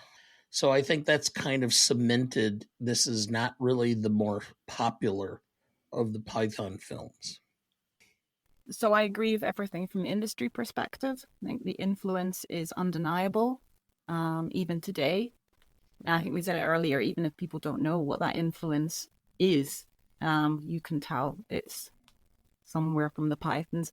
But I think this whole academic, so, the Pythons studied at Oxford and Cambridge, two top allegedly universities in the UK at the time. And there's these theatre movements in Cambridge and Oxford and many other very famous comedians or actresses have come from those theatre groups. So Emma Thompson, Hugh Laurie, Stephen Fry, and they've all, clearly been influenced as well. Stephen Fry and Hugh Laurie had their own comedy show, which I think is very similar but different. You can tell the influence. So yes, 100%. Now I see the public a little bit different. Just simply, I think it's the UK side talking here, and actually European, because everybody that I've asked here in Germany knows it as well. But I think it's maybe more a generational thing, perhaps. So if you ask, I don't even know where to start, but maybe 35 under, 30 under, I think maybe not so much. But yeah, it's going to ring a bell for let's say late millennial, Gen X and upwards. I feel it's very much in their, well, at the time in zeitgeist, and still very present for whatever reason, whether they watched it with their parents or, but again, so, younger than that, certainly not so much. Heard of it, but don't really associate anything with it. And as you say, Holy Grail being the more famous and quotable film. But I still came out as, I was tying between a 3 and a 3.5, but based on what you're saying, kind of from the global perspective, I think mine's very British perspective. So I'll go on the lower side of that, just because I really didn't know. So I'll come out 3. So 8.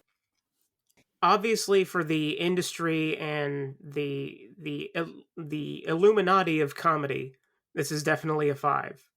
Like this is held in such high regard by those who know what they're talking about. And if we're talking about public reaction, I would be vacillating between a 3 and a 3.5. I think I'm going to give it a 3.5 simply because when The Passion of the Christ came out, they actually re-released this movie in the UK as a counter reaction to it. And that is such a cool thing to do. That it reminded me of when The Interview was pulled from theaters because Sony was hacked by North Korea, and certain theaters responded by showing Team America instead. So yeah, this is totally an 8.5.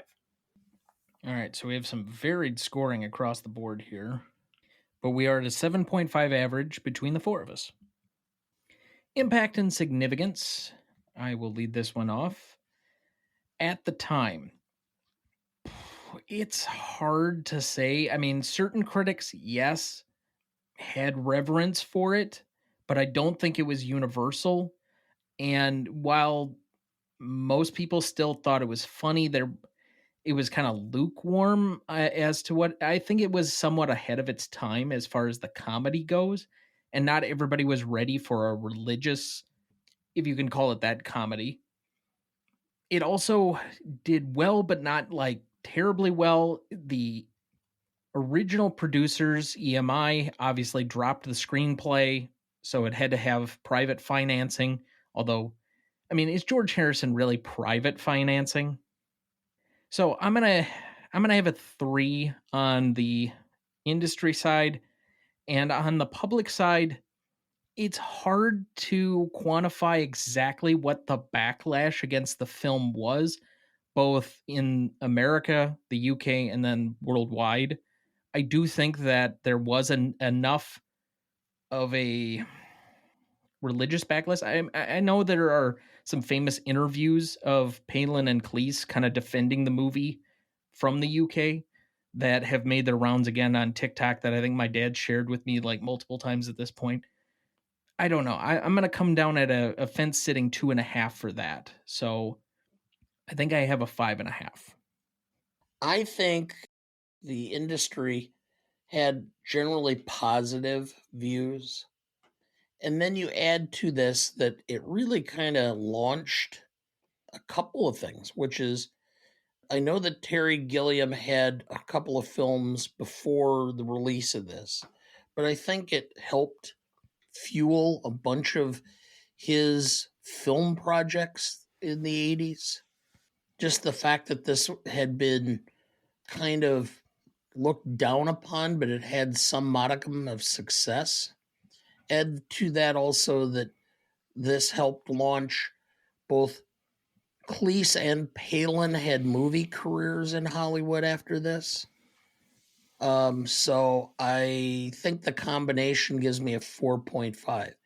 And actually, the popularity of this film when it was released, the fact that it was, basically an unfunded film that found private backing and still finished 38th, which means it did not have a lot of marketing. It did not have a lot of advertising, etc. It was word of mouth. So I think 38th worldwide was pretty darn good. So I'm going to go with a 3 for the public. So I get a 7.5 overall.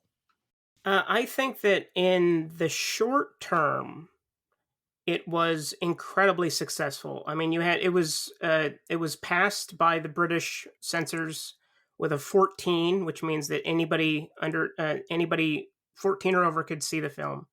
But certain places in Britain had banned the film outright because of religious extremism.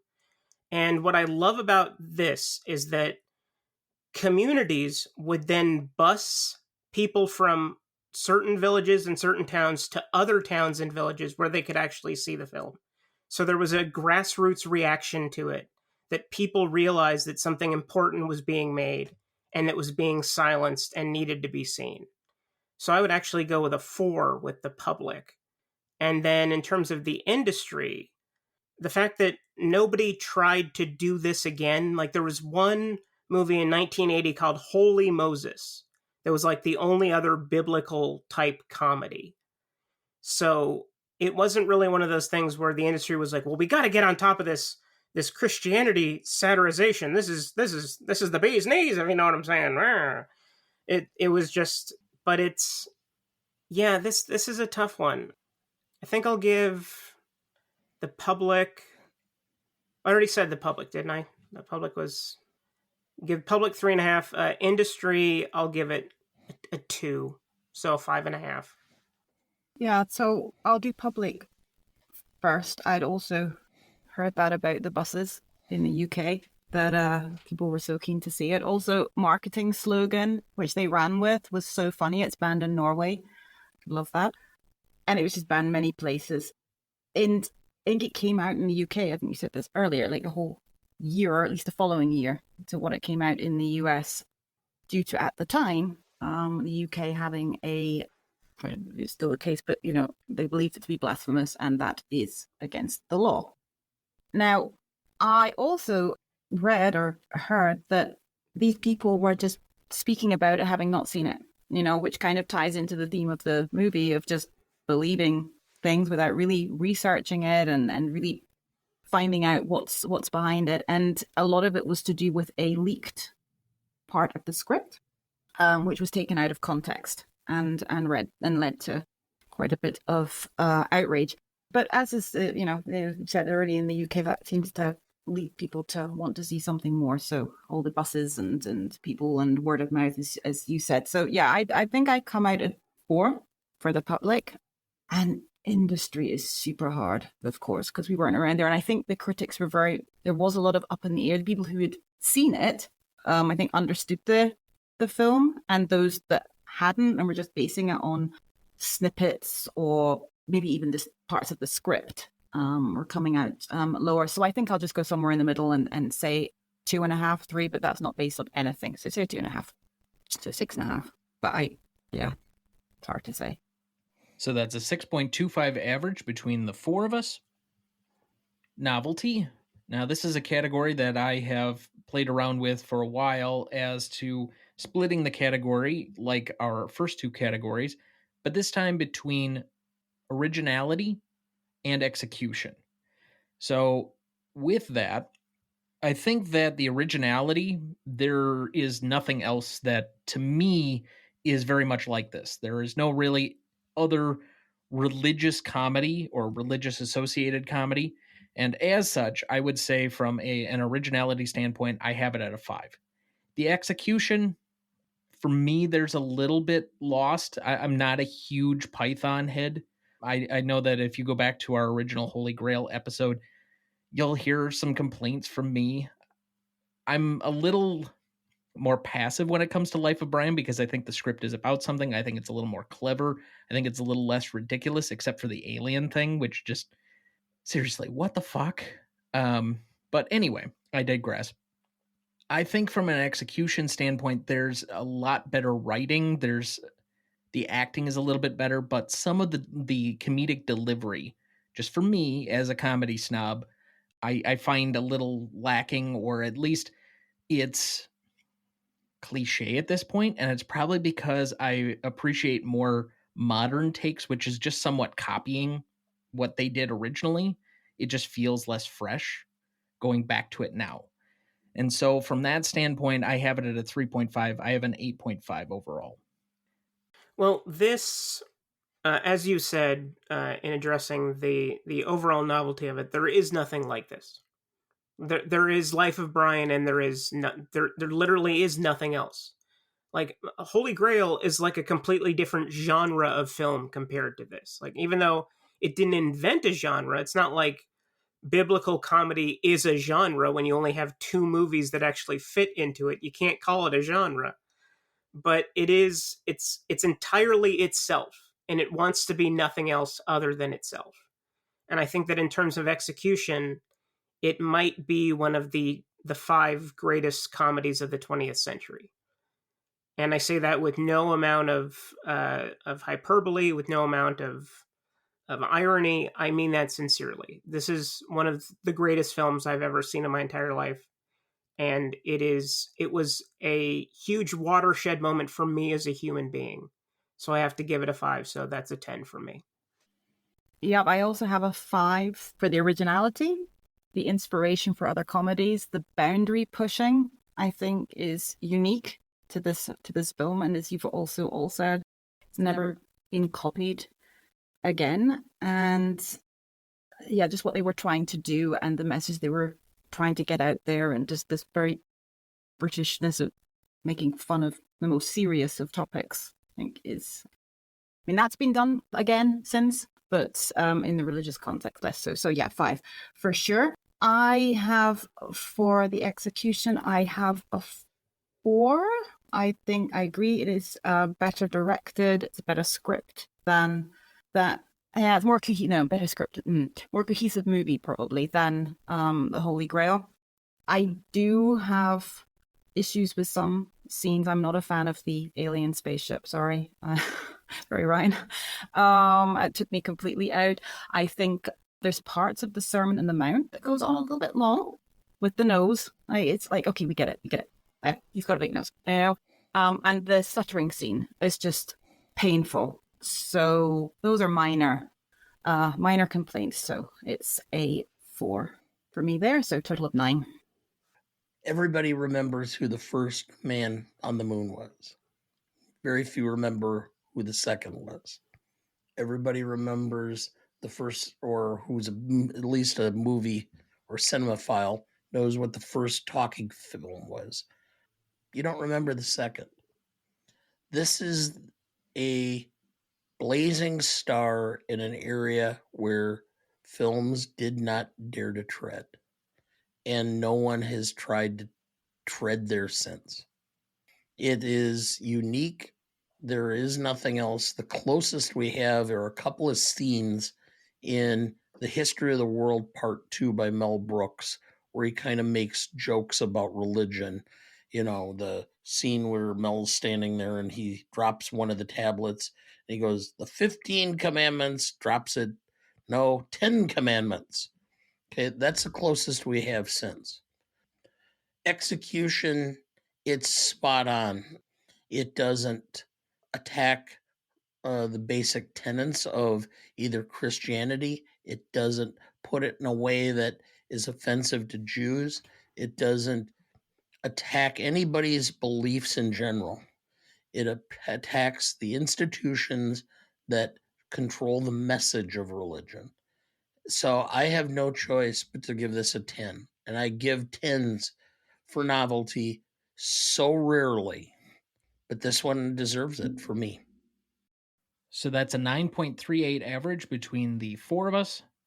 Classicness. Dad, I will let you lead off your primary category. Okay, I start with a 7 for classicness. And I go up or down from there. The intent of this was a satire, not of Jesus, or his teachings, but of religious dogmatism.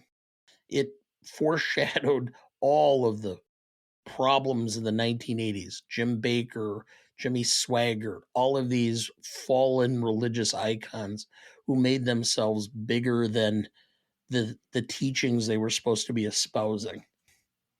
There's nothing anti-Jewish in this film. The most anti of anything is Roman. So I guess if there are people who are Romans today, they can be offended. Can't even say that would it be offensive to Italians because there's enough separation between them. It emphasizes the stupidity of political movements and how political movements over subtle little picky differences can cause unbelievable rifts. Terry Jones, in an interview, once said, "Life of Brian is not blasphemy, but heresy, because Brian contested the authority of the church, whereas the belief in God remained untouched." He mentioned also that Christ is not saying all of these wonderful things about, or that Christ is saying all these wonderful things about people living together in peace and love.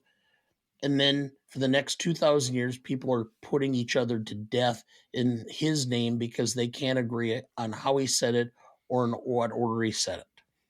Now, this would by itself lead me to give it probably one of the only 10s I've ever suggested.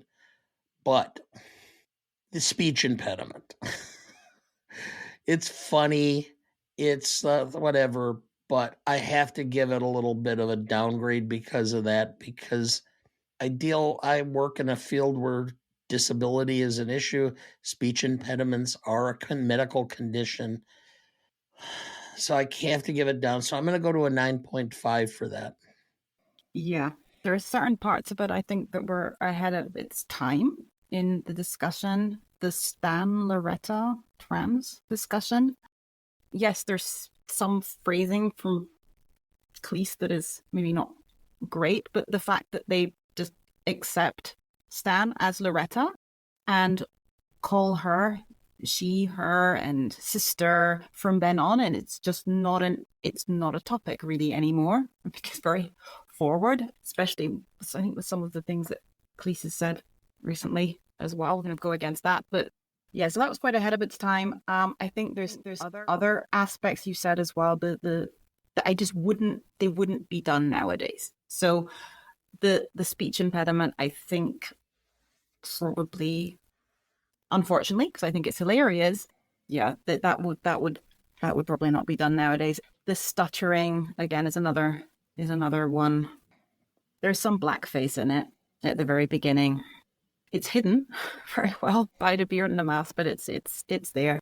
There's one line as well where, "Oh, you were raped," and she says, "Well, at first." It's nitpicking, but I think that is what people might hold against it nowadays, and also if younger people discovering it from from a fresh perspective. So I still do come out at a 9, but as I say, I think there's a few things that would certainly not be included if you were to remake it, which they would never do. I'll say 9. I'm glad Heather brought up the rape joke, because that was when that happened and I was taking my notes. I was like, I did not remember that at all, and I did not care for it whatsoever. But I was kind of impressed by the trans discussion, Loretta and Eric Idle's character, and the fact that they end up calling her sister in the later communiques was I actually thought that was kind of emotional a little bit. But I don't see anything that's offensive about it as detracting from what I like about it. I think that it is a piece of its time.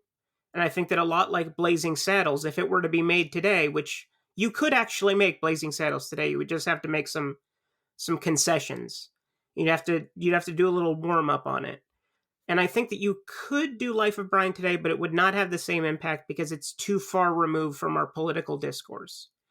But ultimately, despite the things that I don't think work about it, and I think that there are a few, I think that what does work shines so bright that I'm going to give it a 10. Just on your comment there for a brief aside, I think that Life of Brian, if it were made today, has less impact because there are less people that are religiously affiliated.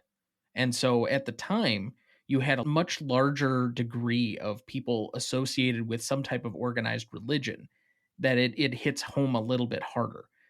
Right now, because there are so many people that are lapsed from, especially in my generation of millennials and such, I wonder if a lot of them are probably cheering as opposed to laughing if it's this movie. I disagree with you to this extent, which I think there's a large portion of the public that has the similar types of questions, but they've not been able to articulate or to create a voice to explain their reasoning or what their thoughts or beliefs are. I think this film would create that voice, would be able to articulate what their questions or concerns were with organized religion.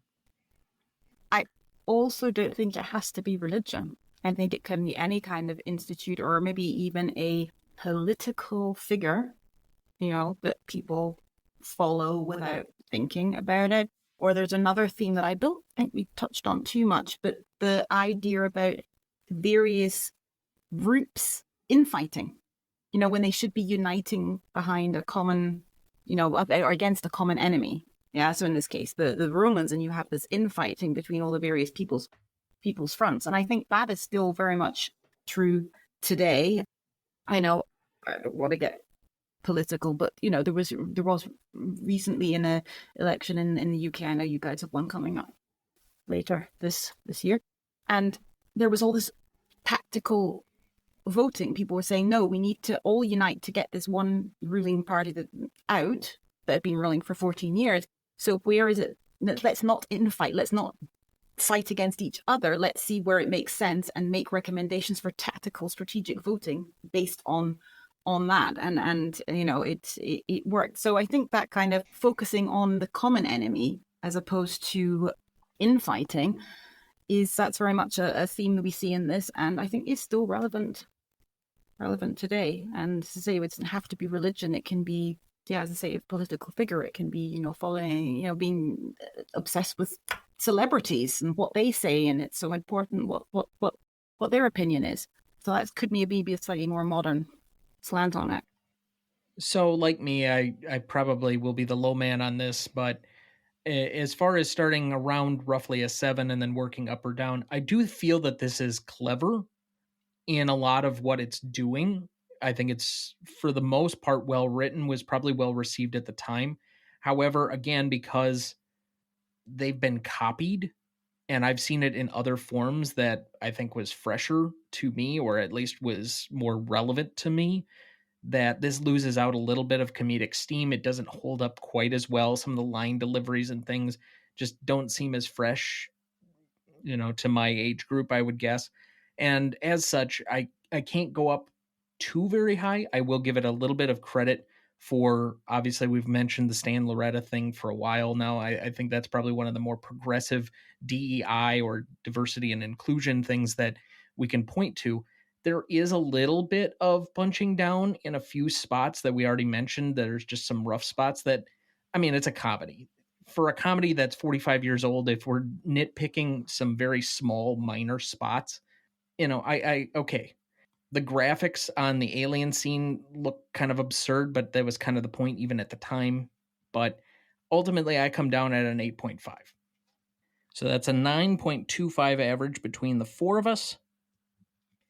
Rewatchability, I'll make mine fairly short and simple. How likely am I to put this on of my own volition? Given that I haven't probably watched it in well over a decade by this point, I would probably be dishonest if I said, unless I'm forced to watch it, such as putting it on the schedule for the show, I'm not likely to go out and seek this out on my own. even though it's available on Netflix here. So it's not like it's unavailable. But I also am not necessarily avoiding putting it on either. So I'm at a 2 on that side of things. As far as leaving it on, I'd leave it on for a few minutes, but there's really nothing that would hold my interest long enough where, like, if it's at the right scene or the right point in the movie, would I just sit down and make sure that I watch it to the end? Probably not. So I'm again at a 2. I have a 4. And I recognize that I will be the low man again on this category. So let's go with Ryan so that he gives a contrast to me. Well, in terms of how rewatchable this film is to me, I think this says it all. This is in my collection. This is on a shelf where I can see it at all times because I adore this damn movie. Oh my God. That is a 5. I would rewatch this movie in a second. And as for if it's on, will I sit down and watch all of it? I'd probably rather watch Holy Grail simply because that's more of a pick-me-up. I mean, Life of Brian does end with everybody being crucified, so that's kind of a downer, even if the song is happy and whistly. So I'm going to give it a 4.5 on that, so that'll be a 9.5 from me. I mean, half the knights are dead from the 3 questions, and Lancelot is arrested. I mean, it's not like Holy Grail ends on such a great note either, but okay. 7 is the number I use when it's a film that I should rewatch or want to rewatch. And it's been a while since I had rewatched this. And now that I watch it again, I realize I probably should rewatch it more often.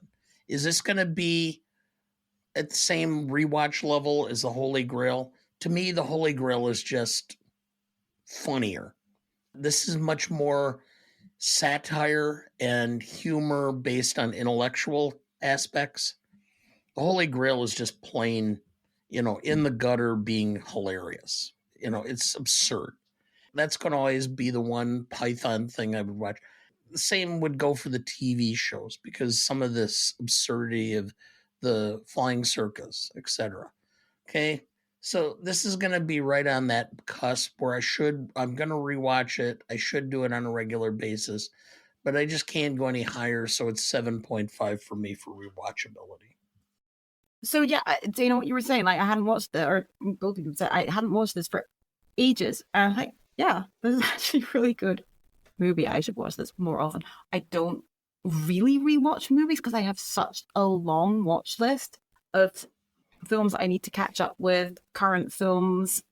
I mean, even, Shawshank, I'm not going to necessarily go and put on of my own accord.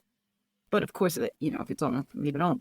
Anyway, Life of Brian is on. If I caught it and it was on television here, I would probably turn it off because it would be in German, so it would be awful. And it just wouldn't work, I don't think, in a foreign language. I haven't watched it in German, but I can imagine it being terrible. But if I saw it in English, I would probably leave it on if I had nothing else to do.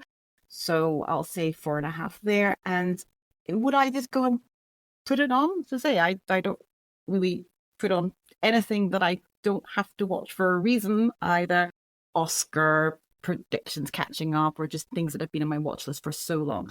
So I'll say I'd like to do that, but I'm still just going to say 3.5. So it's 4.5 plus 3.5. What's that? 8.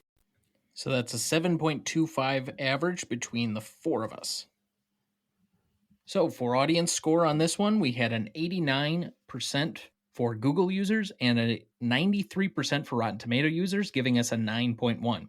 So to recap the categories, we had a 7.5 for Legacy, a 6.25 for Impact and Significance, a 9.38 for Novelty, a 9.25 for Classicness, a 7.25 for Rewatchability, and an audience score of 9.1, giving us a final total of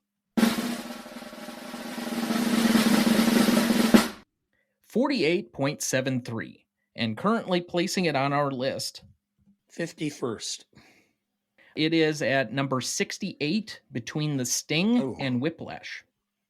So a lot higher than I originally thought it would be. But then again, my numbers were projected based on the low man scores. So I was not necessarily sure where our guests would come down, and I think they are bigger fans of this than I am, to be sure. The comedy snob you are. But if you have any disagreements with any of our scores, you can write us at greatestalltimemopodcast@gmail.com. You can write us at our website, ronnieduncanstudios.com/gmotepodcast, GMOAT, or you can write us at any of our socials at gmotepodcast on Letterboxd, YouTube, X, Instagram, and TikTok. Let's move to remaining questions. Is Life of Brian heretical, blasphemous, or a truer understanding of religion as organized by humans? C. All right. Is this the best Python movie? Or do you have an unofficial rankings? I would say that it is. I would put this at 1, Holy Grail at 2, Meaning of Life at 3. But that is greatest. My favorite would probably be Holy Grail, Life of Brian, Meaning of Life. I think most people would have it as any order between the first two and Meaning of Life third. Yes. But I like Meaning of Life. And for me, it depends on the mood I'm in. If I'm being reflective and thoughtful, Life of Brian is better. If I'm just being like, I want to just sit and do nothing and like I've had a really shitty day and I want to laugh and just not think about things, I'm going to put the Grail on. Although the Meaning of Life, because, it's kind of in between. I can sit there and go, like, this is funny. This is what the hell is this supposed to be? How is this tied together? I mean, the scene, like, well, children, have lost my job at the mill. I have to sell you all for scientific experimentation. So there's scenes in the Meaning of Life that are funny too. So I'd have a hard time picking. Only you would go through such a painstaking monologue to fence sit. You're welcome. Yeah, I mean, Holy Grail's like, for me, it's laugh out loud funny. Yeah, I agree. This is the better movie. It's more cohesive. It has more of a plot. Yes, there is a kind of plot to the Holy Grail more than the Meaning of Life, which is a series of sketches, but this feels like there is momentum and there are scenes that progress the plot and also explain the characters' actions and motivations. I think this is the best movie that they've done, just from a story, direction, cohesion, acting. It has the most where you can actually say this is about something. And so because of that, I would say it's the best. I think the greater movie is likely Holy Grail, but that has a lot to do with how the fan reception is and the cult status it's enjoyed for quite a long time. I think that's the more popular and widely seen film, and thus would be the greater of the two, even though I think this is of a better quality. Do we have any other questions from any of you? What number was Holy Grail on your list? On my personal list? No, on the on the podcast list. If you covered it. All right. Well, let me see if I can find it here. You're saying this is 68. It is 121. Oh, wow. Okay. Again, that's when you average it out between Dana and myself. Given that you guys kind of averaged out, it was 3 against 1 on a lot of the low man scores, and I tended to be talked up a little bit more about Life of Brian, again, because I'm a little less critical of that as opposed to Holy Grail, where I have my issues with it just personally. But yeah. All right. It would get higher scores from him if Will Ferrell were in it. Not necessarily. Okay. So what you're saying is we need a revisit. Yeah. You need Ryan and me on to do a revisit. So that it becomes our new number 1 film of all time, apparently. No. I'm just teasing, of course. All right. If we don't have any other questions, we have one remaining listener question. And again, it is from our super fan, Eliza from Australia. How the hell did Life of Brian make it onto the predominantly American show you have? Does this mean the castle is soon to come? Nee. As I mentioned when Eliza, you first asked us to do the castle, we will do it. it might take a little bit because most of our scheduling has been done on the basis of anniversaries, and that movie is not coming up for a big anniversary. By big, I mean usually in 5-year intervals, so like 20, 25, 30, that type of thing, for a couple of years, unfortunately. So it may take a little bit of time to get on the schedule, but we will cover it. I will make sure that it is included. But we have covered non-American films before. We went back to some of Hitchcock's British work. And even though Hitchcock, a lot of his predominant work was in the United States later, and much more of his famous stuff is after he moved to the United States, we did cover one of his British films. We've covered other European directors. We've gone a little bit off the beaten path with some kind of unusual choices. We did a Nicholas Winding Refn film for a director that we had on, I think, about 2 years ago. We've covered Kurosawa a few times. We've covered an anime film. We've done some stuff that's a little off the beaten path, and occasionally we'll take up some Did stuff. a Bollywood film. We did not do a Bollywood film. Oh, well. Three Idiots is an Indian film, but I don't think it's Bollywood. Yes. Okay. Because my mistake. Well, I'm not sure how to classify it, but regardless, we've been challenged to try and pick up some stuff, and I do think we have some stuff next season that's a little more off the beaten path, even if we are covering, I think, 3 out of the 4 Toy Story movies. They just announced a 5th one. Yes, I know, and they showed clips. And actually, Andrew Stanton is returning to write it, and everything Andrew Stanton writes tends to be some of the best stuff, so I'm actually really excited about it. But why is Woody back? What's the point of 4 then? Yeah, I don't quite get that one other than the cash grab and that you probably can't have one without him. But the fact that the plot supposedly is revolving around toys and having to deal with the fact that they're becoming irrelevant due to electronics, I think is the next casual step in this progression. So somebody clearly had a good idea and ran with it. It reminds me a lot of like the original Pixar when they had much better writing quality. Some of the stuff in the last couple of years has not been up to the same par. The ending of Toys. We're not going to have any films in 50 years because no one's going to have any imagination. But I want to thank both of our guests. Ryan, again, where can everybody find you and what are you working on? Everybody can find me on X at One Track Mind Pod, Instagram 1, that is the numeral 1 Track Mind Podcast.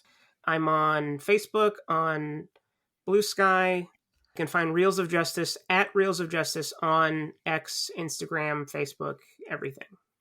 Perfect. And Heather, where can people find you and what are you working on? I am Heather J. Stewart, pretty much everywhere. Well, Twitter, we're still calling it that. Twitter, X, Instagram, Letterboxd. Don't have Facebook anymore. Yeah, and I'm just making smart-ass comments and asking questions. So I do, I don't. So I made an executive decision on the show. I think we're going to just continue to refer to it as Twitter instead of X. Yes, please. Because screw Elon. That's my protest. Did you see the WWF ad that they had about killing off nature? So they had the various progression of the Twitter bird logo and then ended it with the X. And they said, this is what, I can't remember the exact slogan, but it was like, this is what happens when you don't protect nature, basically. So that's quite clever. It's my marketing side coming out. I appreciated that. So again, thank you to both of our guests. And if you would like to find their links, those would be provided in the show notes of this episode, wherever you find it, or on our website, ronnieduncanstudios.com/GMote podcast. Dad, any final thoughts for the week? No, and I really don't. Continue to have fun doing this each week with you, son. And as you have personal challenges coming up for time commitments, I will do what I can to help. Are you saying you're going to try and learn to edit or something? I might try that if you want to. It's really not that difficult. I have a feeling it might be more challenge to begin with than the time of just doing it yourself. It's really not, but it's mostly about choices and some different things. But the tricks of it aren't really that difficult. When our provider or the platform that we use upgrades its stuff again, that will be where it gets much more challenging and you have to balance multiple things. But at least as it currently exists, it's really not that difficult. and I'm not cutting as much as nearly I used to when it was the audio and I was like doing these mastered versions of things. I will make one small recommendation of a show that I loved its first season. The second season kind of fell off, and the third season got good for me. So if you enjoy kind of gritty crime drama, modern Western aesthetic type stuff, and to a degree, prison dramas, I know that the audience is probably conflicted on whether or not they like Jeremy Renner for whatever reason. But Mayor of Kingstown is it continues to be one of my guilty pleasure shows because, first off, there are not many people that have Paramount Plus where it's on. And two, again, the audience is rather polarized on whether or not Jeremy Renner's any good at anything. So, but if you can get over that or you enjoy Jeremy Renner for whatever reason, as I do, Mayor of Kingstown is a decent show. I thought the third season actually picked up very well, kind of recaptured what a lot of the first season kind of lost. And the second season, what the second season lost from the first season. And I thought it ended on a really cool note, even if the show may or may not come back. So just a recommendation out there for that. If you just want some kind of, I wouldn't say it's like easy, enjoyable TV, but if you like that kind of thing, it's kind of brainless. So that'll do it for us this week. Thank you for listening.